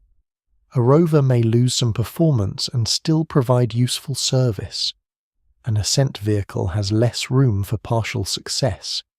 When the launch window arrives and the crew boards, the rocket must ignite, rise, guide itself accurately, and reach the required orbit or rendezvous path. If a critical part fails at that moment, there may be no second attempt.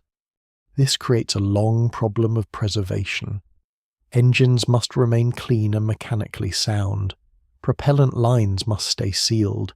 Valves must open when commanded after long dormancy. Electronics must survive radiation, cold, and repeated thermal cycles. Tanks must hold pressure within limits. Sensors must remain calibrated or at least testable. Protective covers may be needed to shield nozzles, ports, and moving parts from dust until launch preparations begin. All of this must be achieved with finite mass and with systems simple enough to inspect and maintain locally.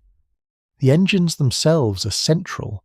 A rocket engine works by accelerating hot gas through a nozzle to produce thrust. That process depends on controlled combustion, stable flow, proper ignition, and intact materials. On Mars, the engine may spend many months inactive before it is asked to perform at full demand. During that waiting period, seals can age, lubricated parts can stiffen, and contamination can gather in exposed regions if protection is incomplete. Temperature swings from day to night may stress materials repeatedly. Even if the engine never fires before launch, it is never truly at rest. The environment continues acting on it. Ignition becomes one of the most critical events in the entire mission. On Earth, a launch abort may still leave the crew near support teams and infrastructure. On Mars, a failed ignition could leave the crew stranded with no rapid rescue, and perhaps with systems already committed to departure operations. This is why ascent vehicle design aims for extreme reliability, with multiple checks, fault detection, and often some degree of redundancy. Yet redundancy is not simple in rocketry. Duplicate sensors may be added, parallel computers may cross-check one another, extra igniters may be carried, but fully redundant engines or tanks add large mass, and mass is one of the hardest things to afford on a Mars mission. The structure of the ascent vehicle must also be balanced carefully.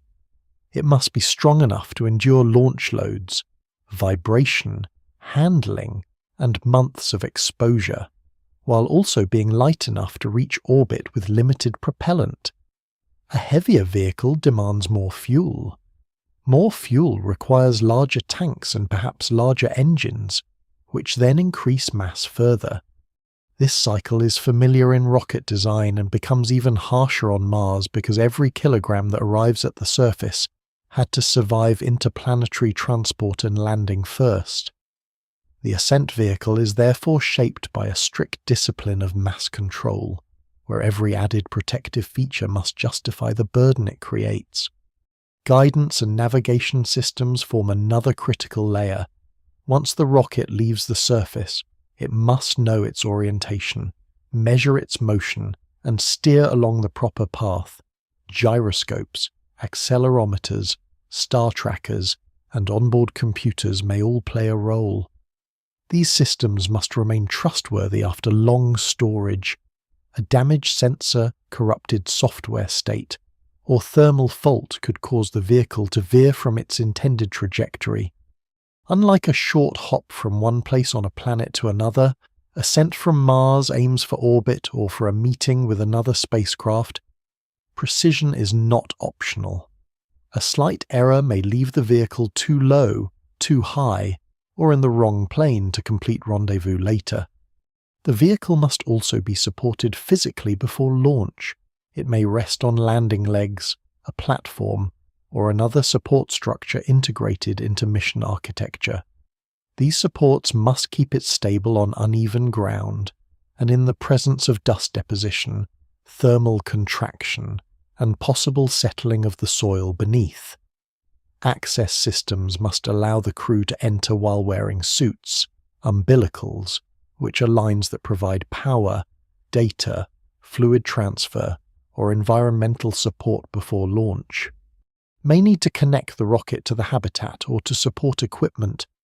Each of these interfaces becomes a possible point of failure if dust intrudes, if seals degrade, or if alignment shifts over time. Testing the ascent vehicle on Mars presents its own limits. Some components can be checked regularly through diagnostics, pressures can be monitored, electrical continuity can be verified, temperatures can be tracked, software can be exercised in simulation mode, but a full launch cannot be rehearsed without consuming the mission itself. This means that many critical aspects remain only partially testable until the actual departure. The crew must rely on indirect evidence, engineering margins, and the accumulated behavior of the system over time. Confidence can be built, but absolute certainty remains out of reach. Maintenance is similarly constrained. The crew may replace accessible modules, clean protected surfaces, inspect coverings, or repair wiring. They may not be able to disassemble deeply integrated engine components or rebuild complex turbomachinery if present. Design philosophy therefore matters greatly. A Mars ascent vehicle benefits from simplicity, accessibility, and resistance to long dormancy. Systems that are elegant but delicate may be less suitable than systems that are slightly heavier, yet more tolerant of contamination and delay. The environment rewards robustness over refinement. Some mission designs place the ascent vehicle on Mars before the crew arrives. This offers an important advantage. If the rocket or its support systems fail early, the crew may never depart Earth.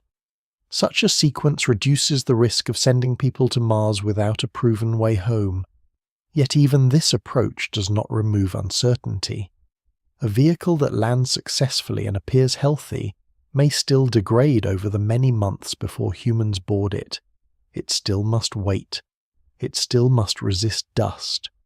Cold and aging, it still must launch on time. For the crew, the ascent vehicle becomes more than hardware. It becomes the concentrated symbol of return, the one machine whose success divides temporary residence from permanent stranding.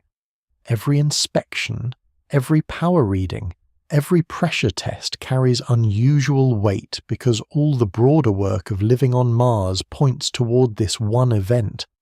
If the habitat falters, survival grows harder. If the ascent vehicle falters, return may disappear entirely. That difference gives the rocket a special place in mission planning and in the ecology of the crew. The machines for ascent therefore occupy a deeply inward layer of the Mars problem.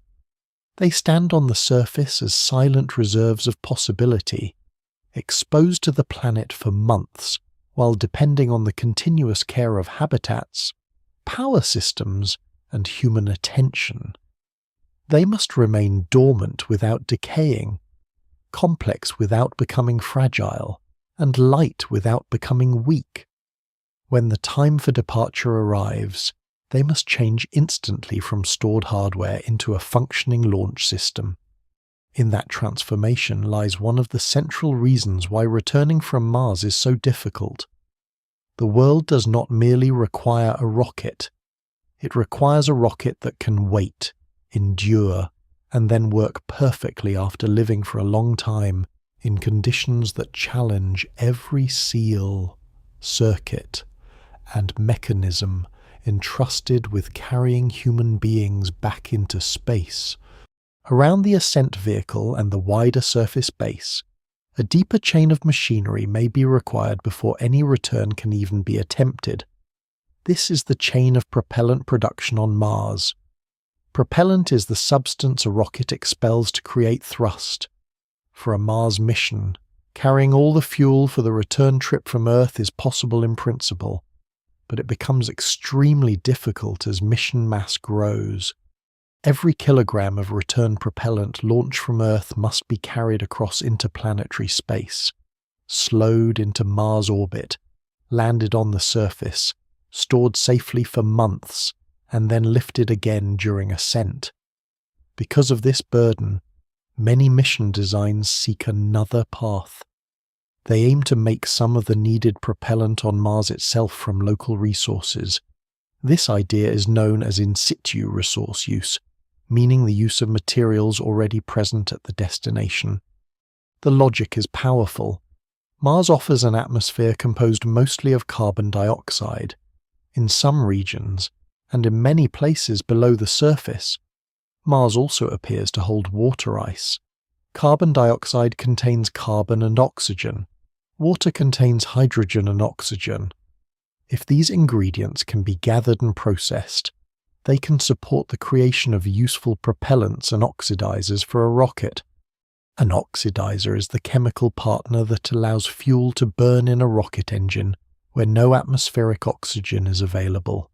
On Earth, this kind of industrial chemistry is performed within broad supply chains, maintained equipment, and mature infrastructure.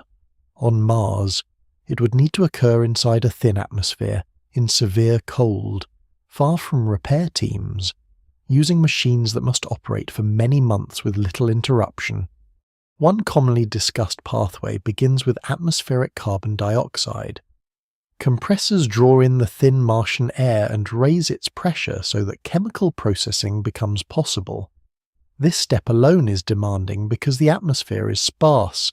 To gather substantial amounts of gas, pumps and compressors must operate for long periods, moving large volumes of thin air through filters, pipes, and reaction chambers.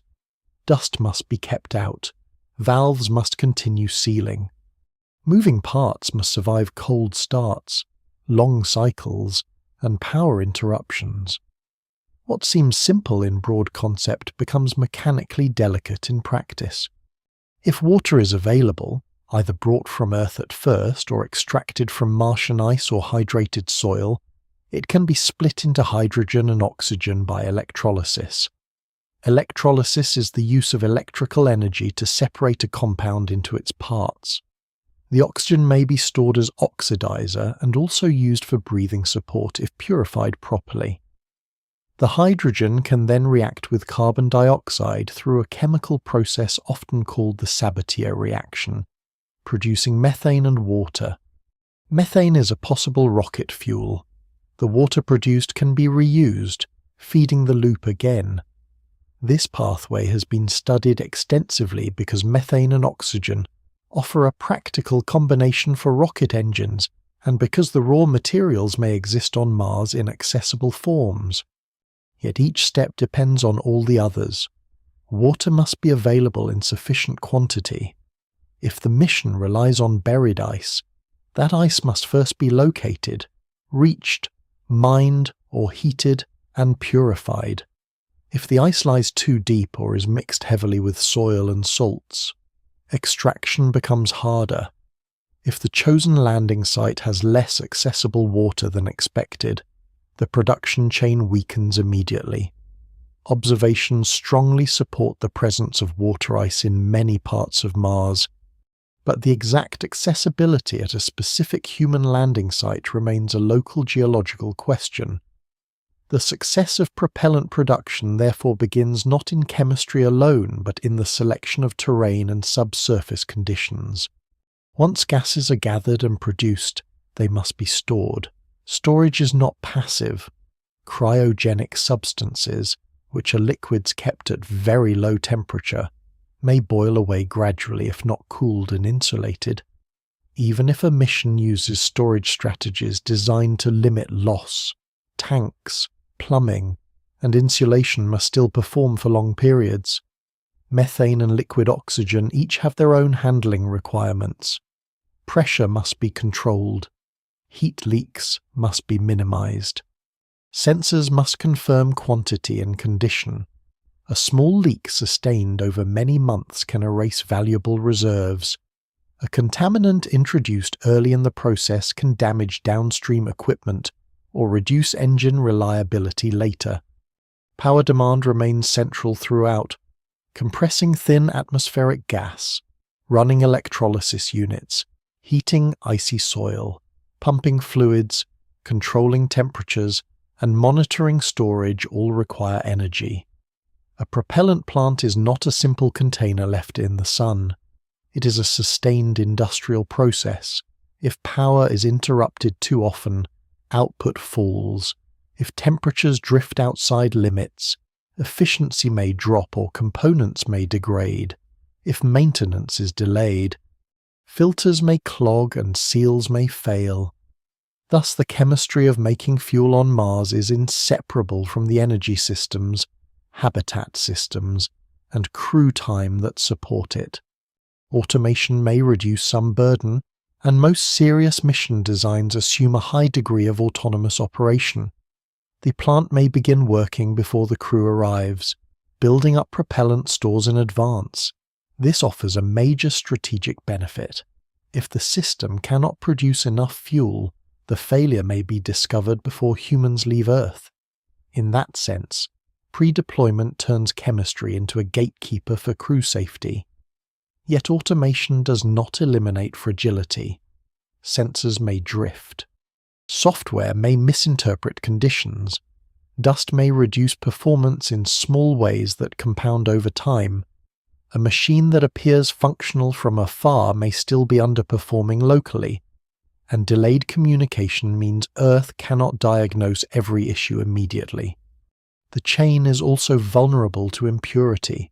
Martian materials are not laboratory grade. Water extracted from ice-bearing soil may contain dissolved salts or fine particles. Atmospheric intake may bring dust or reactive compounds if filtering is insufficient. Catalysts, which are materials that help chemical reactions proceed, can be poisoned by contamination and lose effectiveness. Once efficiency falls, output may decline slowly enough to evade notice at first, yet significantly enough to threaten the propellant target over the full production period. This kind of failure is especially dangerous because it does not always announce itself dramatically. It may appear as a gradual shortfall discovered too late. Redundancy can help, but redundancy in industrial systems adds mass and complexity. Duplicate pumps, spare valves, backup controllers, extra filters, and alternative chemical paths all improve resilience. Yet each additional component must be landed, powered, and maintained. Mars imposes the same trade here that it imposes everywhere else. Reliability must increase without letting the system become too large to deliver or too complex to support. The result is a plant that must sit at the edge of sufficiency, strong enough to survive a harsh environment, but lean enough to fit within mission constraints. For the crew, propellant production is both technical process and existential countdown.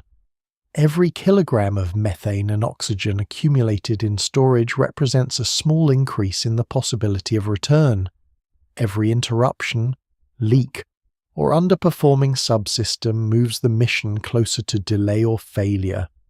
Unlike food consumption or habitat wear, which can sometimes be managed by conservation, rocket propellant requires a threshold quantity. A launch vehicle cannot depart on most of the needed fuel. It must have enough. This creates a hard boundary in mission logic. Many systems can tolerate reduced performance. The return rocket cannot tolerate too little propellant. The concept of making fuel from Mars often appears elegant from a distance. The planet provides carbon dioxide, ice provides water, electricity powers the transformation, chemistry closes the loop. In broad outline, this is sound. But when drawn inward into actual machinery, the elegance becomes dependence. Every compressor, heater, reactor, condenser, tank, seal, sensor, and control circuit joins a chain that must remain intact over time. A problem in one part can halt the rest. A weak filter can damage a catalyst. A poor thermal seal can waste stored product. A power shortfall can stretch the schedule. Mars does not resist this process with a single dramatic obstacle. It resists through accumulation of small vulnerabilities. Propellant production on Mars therefore occupies one of the deepest layers of the return problem. It turns chemistry into destiny. The crew may endure the planet, maintain the habitat, preserve their health, and protect the ascent vehicle, yet still remain unable to leave if the fuel chain falls short. In this quiet industrial network, the hope of going home depends on transforming local air and buried water into stored motion for a rocket that has not yet flown. The promise is real, but so is the burden. To return from Mars through locally made propellant is to trust that a small, isolated factory can work steadily enough on another world to create the means of escape before time, environment, and uncertainty consume the margin. After all the waiting, maintenance, chemical processing, and preparation, the central act of leaving Mars becomes a brief and unforgiving event. Launching from the Martian surface is not simply the opposite of landing there. It is a separate challenge shaped by local gravity, thin air, limited propellant margins, and the requirement to reach not just open sky, but a precise path in space. The rocket must lift from a world that has already tested it for months, and it must do so with no broad launch complex, no large recovery team, and no practical chance for rescue if the ascent fails. Mars does offer one advantage. Its gravity is weaker than Earth's, so the speed needed to reach orbit is lower than the speed required from Earth's surface. The atmosphere is also thin, which reduces aerodynamic drag during ascent. These facts help, and they are part of why return from Mars is physically possible in principle. Yet the advantages do not remove the difficulty. A launch vehicle on Mars begins with limited mass, limited fuel, and limited opportunity for repair. It must perform with high efficiency because the mission architecture often depends on narrow margins. In rocketry, a narrow margin means there is little excess performance beyond what is needed. A small shortfall in thrust, guidance, or propellant may therefore decide the outcome. The first seconds of ascent are decisive. Engines must ignite cleanly and build stable thrust. The force they produce must exceed the vehicle's weight on Mars and continue rising enough to allow acceleration upward. Because the atmosphere is thin, the engine plume expands differently than it would on Earth, and this affects nozzle design and performance. The engine must be suited to Martian conditions, not merely adapted from terrestrial expectation. At the same time, dust and loose surface material beneath the vehicle may be blasted outward by the exhaust. This can strike nearby structures, obscure sensors, or rebound in ways that complicate the initial moments of flight if launch pads and surrounding surfaces have not been prepared carefully. The vehicle then enters a guidance phase in which it must pitch and steer along the proper trajectory. A rocket does not climb straight upward for long. To reach orbit, it must gradually turn and gain horizontal speed as well as altitude. This maneuver, often called a gravity turn, uses the natural pull of gravity to help shape an efficient path rather than fighting against it blindly. The timing and smoothness of this turn matter greatly. If the vehicle remains too vertical, it wastes propellant. If it turns too aggressively, it may lose altitude gain or place harmful loads on the structure. Guidance computers, inertial sensors, and engine control must work together continuously, without hesitation or major error. Mass remains a defining limit throughout ascent. The vehicle carries the crew, pressure cabin, life support for the ascent phase, avionics, structure, and the propellant required to climb into orbit or reach a rendezvous path. Each kilogram has been argued over long before launch, because each kilogram demands more from the engines. By the time departure begins, there is little room to lighten the load. The crew cannot simply leave behind essential life support, nor can the vehicle magically gain efficiency. This means that success depends on exact accounting performed months or years earlier and confirmed by the actual state of the mission at launch. If propellant production has fallen slightly short, If stored fuel has boiled away more than expected, or if added repairs have increased mass, the ascent margin may shrink dangerously. Staging may form part of the vehicle design. A multi-stage rocket sheds empty tanks and engines to improve efficiency, allowing later stages to accelerate less mass. This is effective in rocketry but adds complexity. Stage separation must occur correctly. Mechanical links must release. Ignition of upper stages must follow on time. Guidance must remain stable through the transition. A single failed separation can end the mission. Simpler single-stage designs reduce such events but often demand higher performance from the engine and tank system. Mars does not make this trade easy. Every added stage offers efficiency at the cost of more failure points, and every simplification usually increases demands elsewhere. The target of ascent is rarely just space in the general sense. It is usually a planned orbit around Mars, often chosen so that the ascent vehicle can meet another spacecraft waiting there. That may be an Earth return vehicle, an orbital habitat, or another transfer stage. This means the ascending rocket must not only survive launch, it must arrive in the right orbital plane, at the right altitude, with the right timing and enough remaining control to perform rendezvous operations. A vehicle that reaches an incorrect orbit is not necessarily safe. If its path cannot be corrected with available fuel, the crew may still be stranded above Mars rather than on it. This requirement for rendezvous adds another layer of precision. Orbital mechanics allows two spacecraft to meet only if their paths are matched closely in shape, timing, and orientation. An ascent vehicle that launches even a little too early or too late may find the target spacecraft in the wrong place. A plane mismatch, meaning an orbital tilt difference, can be extremely costly to correct. Navigation solutions must therefore account for Mars's rotation, the launch site location, vehicle performance, and the orbit of the target craft. The launch window may itself be narrow, especially if it is tied to later departure from Mars toward Earth. Timing errors can ripple outward from the surface into the entire return sequence.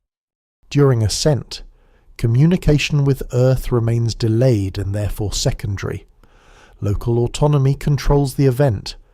The crew may monitor data and intervene within the limits of their training and vehicle design, but much of the flight is governed by onboard systems acting faster than human conversation with Earth would ever allow. The rocket leaves the ground into a realm where failure unfolds in seconds. Earth can observe only after the fact. This makes software reliability and pre-flight testing essential, yet never entirely comforting. The true test occurs only once, in real flight, with the crew aboard. There are also medical and human factors. The crew boards after months on Mars, where reduced gravity, confinement, and accumulated fatigue may have changed their bodies. Launch loads press them into their seats as the vehicle accelerates. Vibrations, noise, and stress rise sharply. They must remain capable of monitoring displays, responding to warnings, and carrying out procedures while their bodies, adapted partly to Mars, face a rapid transition into powered flight and then back toward weightlessness. The ascent is not only a machine event, it is a physiological and cognitive trial layered on top of long prior strain. The ascent vehicle's success also depends on everything that supports it at the last moment. Power must remain available until internal systems take full control. Crew transfer from habitat to rocket must occur safely in suits. Environmental conditioning may be needed to keep cabin air, electronics, or propellants within range before ignition. Umbilicals must detach cleanly. Hatch seals must hold. Small oversights that would be embarrassing on Earth can become fatal on Mars because there is no extra launch vehicle waiting nearby. No large ground crew with immediate access. and no practical path to stand down and rebuild the system from scratch. Launching from Mars therefore compresses years of planning and months of surface survival into a few minutes of irreversible motion. The rocket must rise from a thin-aired, dusty, cold world using fuel that may have been made there, guided by systems that have waited there, carrying people whose bodies have adapted there. Every earlier layer of the mission meets in this single act. If habitats have protected the crew well enough, if power has remained steady enough, if the propellant plant has produced enough, if dust and cold have not degraded the hardware beyond tolerance, then the ascent may carry the crew into orbit. If any of those layers have quietly failed, the launch exposes the weakness at once. In this way, departure from the Martian surface is both a technical event and a final accounting. The planet yields no easy exit. It permits departure only when a long chain of exact conditions has held together well enough to produce one brief burst of controlled fire and motion. To leave Mars is possible, but it is never casual. The rocket climbs only because many fragile systems have already succeeded in silence for a very long time, making this sharp upward movement the visible edge of a much deeper struggle to turn survival into escape. Beyond the ascent from Mars lies the last inward region of the return problem, a region that begins with apparent success and ends only when the crew is safely back on Earth. Leaving the Martian surface does not complete the journey home, it merely begins the final passage. The crew must still survive in space for many more months, preserve the function of their spacecraft, maintain their bodies through another long period away from full gravity, and then enter Earth's atmosphere at tremendous speed. This means that even a perfect launch from Mars leaves a long chain of risk still ahead. Once the ascent vehicle reaches orbit or meets its target spacecraft, the crew must transfer into the system that will carry them back across interplanetary space. This transfer may involve docking, pressure checks, hatch operations, and movement of people and critical supplies between vehicles. Docking is the controlled joining of two spacecraft in orbit so that they become physically connected. It requires precision in motion and orientation, because even small relative speeds matter when two bodies meet in space. If docking fails repeatedly, the crew may consume limited propellant and power in correction attempts. If a seal fails after docking, the joined vehicles may be unable to share atmosphere safely. Thus, even after launching successfully from Mars, the crew still depends on careful mechanical and procedural success before the return cruise can truly begin. The return transit itself is long. Like the outward journey, it is governed by planetary alignment and orbital mechanics. The spacecraft departs Mars when the geometry between the planets allows an efficient path back to Earth. That path again takes months.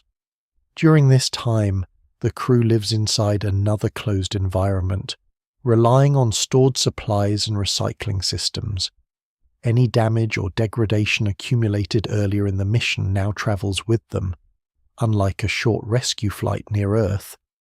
This is another isolated crossing through deep space, with the same communication delay, the same radiation field, and the same impossibility of rapid help. Radiation remains a steady concern throughout this homeward passage.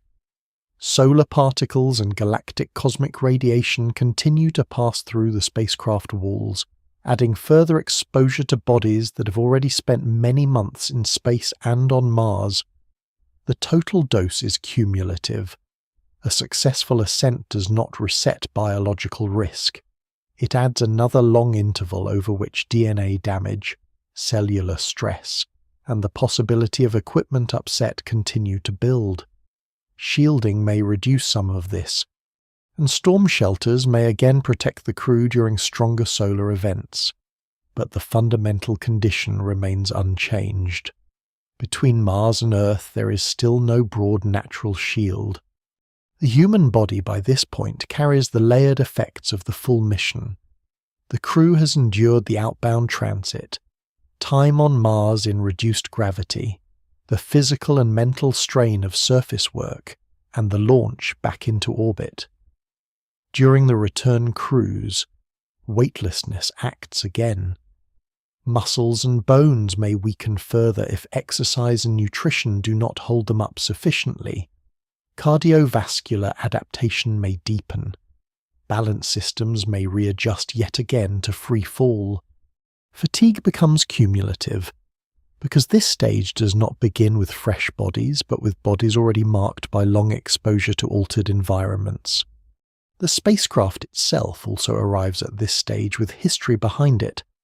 Components have aged. Seals have been used and reused. Filters have processed months of air and water. Software has accumulated operational wear in the form of patches, resets, or altered parameters. Batteries, if present, have cycled many times. Mechanical interfaces used during docking and transfer have been exposed to stress. A long mission therefore asks the return vehicle to remain reliable, not in pristine condition. But after extended service, this is especially important because the final approach to Earth requires accurate navigation and full performance from guidance, attitude control, thermal protection, and life support. Navigation on the way home must remain exact. Small trajectory errors made far from Earth can become large misses months later. Mid-course corrections may be needed, and those consume fuel that must still remain available after all prior events. The spacecraft must arrive at Earth with the correct entry angle. An atmospheric entry that is too steep may create excessive heating and deceleration. An entry that is too shallow may cause the vehicle to skip away from the atmosphere and remain in an unwanted path around the Sun or Earth. This entry corridor is narrow, and it becomes narrower in practical terms when the vehicle's condition, crew fatigue, and cumulative mission strain are taken into account. Earth itself, after so much time away, presents a final paradox. It is home, rich in breathable air and deep gravity, yet the immediate return is physically violent compared with the conditions of space. The atmosphere that protects life on Earth also creates intense heating for an incoming spacecraft. As the vehicle strikes denser air at high speed, compression of the gas ahead of it produces extreme temperatures. The heat shield must perform exactly as intended, protecting the structure and crew cabin behind it. A heat shield damaged earlier in the mission, degraded by age, or improperly configured for entry would place the crew in grave danger. The final minutes before landing therefore rely on a protective system that cannot be fully tested in advance under real conditions. Deceleration is another human burden. After months in altered gravity, the crew returns to a world where weight is full and immediate. During re-entry and landing, forces press on the body strongly. A crew member weakened by muscle loss, reduced cardiovascular tolerance, or simple exhaustion may find this stage physically difficult even if the spacecraft performs well. Once landed, standing, walking, and undergoing recovery may also be challenging. Survival therefore includes not only reaching Earth's surface, but remaining medically stable through a rapid transition back into full gravity. Landing method shapes the last moments further.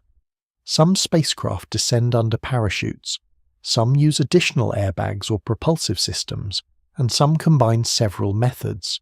Each approach has its own failure points. Parachutes must deploy correctly. Landing structures must absorb impact. Recovery teams on Earth can assist quickly after touchdown, which is an advantage absent at Mars. But that help begins only after the spacecraft has already survived re-entry and descent. The vehicle must still carry itself safely through the atmosphere before outside support can matter. Even communication changes meaning in these final phases. Near Earth, Signals return almost instantly compared with Mars operations, and ground control can once again follow events in close sequence. Yet during the hottest part of atmospheric entry, a plasma sheath may form around the spacecraft, interrupting radio contact for a short period. Even on the threshold of home, there may be minutes of silence while the vehicle descends through ionized gas. This is a reminder that Earth return, though supported by a familiar planet, remains a demanding physical process rather than a simple homecoming. For the full mission, then, return from Mars is not a single action but a chain whose last link remains dangerous even after all earlier barriers have been crossed. Distance, radiation, isolation, thin air, dust, low gravity, habitat fragility, energy limits, ascent hardware, fuel production, and launch all led here, but they do not disappear here. Their effects persist in the bodies of the crew and in the condition of the spacecraft. Earth re-entry gathers those accumulated effects into one final test of heat, timing, structural integrity, and human endurance. This is why no part of a Mars mission can be separated cleanly from the return. The journey home is not an afterthought added once the exploration is finished. It is present from the first launch from Earth, shaping every system that follows. By the time the spacecraft approaches Earth again, the crew is not simply coming back from a distant place. They are carrying the whole weight of that distant place within the mission itself, in worn machinery, adapted bodies, and margins that have been consumed step by step across years of travel. The return succeeds only if all those layers remain just strong enough to carry life through one final plunge into the atmosphere of the world that first made such a journey possible. The full problem of returning from Mars is therefore not contained in a single machine, a single launch, or a single moment of danger. It is distributed through every layer of the mission, from the empty distance between the planets to the narrow rooms of a habitat, from the chemistry of manufactured propellant to the slow changes within bone, muscle, and judgment. Mars does not trap explorers through one overwhelming barrier. It does so through accumulation. Each region adds its own demand, and each demand remains active while the next one begins. The distance delays help. Radiation passes silently through the months. Thin air complicates arrival and later gives little support to descent or weather protection. Cold and low pressure make survival artificial from the first step on the surface. Dust enters mechanisms and routines with patient persistence. Reduced gravity reshapes the body while isolation reshapes thought, leadership, and daily responsibility. Habitats must keep remaking Earth in sealed form. Power must continue without interruption. Fuel must be manufactured or preserved. The ascent vehicle must wait without failing. Then launch must succeed exactly, and the long road home must still cross deep space before ending in the heat of Earth entry. What appears from far away as a journey of courage and engineering becomes, at close range, a prolonged negotiation with narrow margins. Observations and mission studies indicate that none of these problems is beyond physical law. Yet the combination remains severe because every solution depends on other solutions already holding. Return is possible in principle, but it is never simple, never local, and never guaranteed by arrival alone. Mars is therefore not only difficult to reach, it is difficult to leave in a human way. With bodies intact, systems functioning, and enough stored reliability to survive the final crossing home. The planet asks for endurance first, then precision, then endurance again. In that long exchange, the true meaning of return becomes clear. It is not a reversal of travel, but the hardest continuation of it.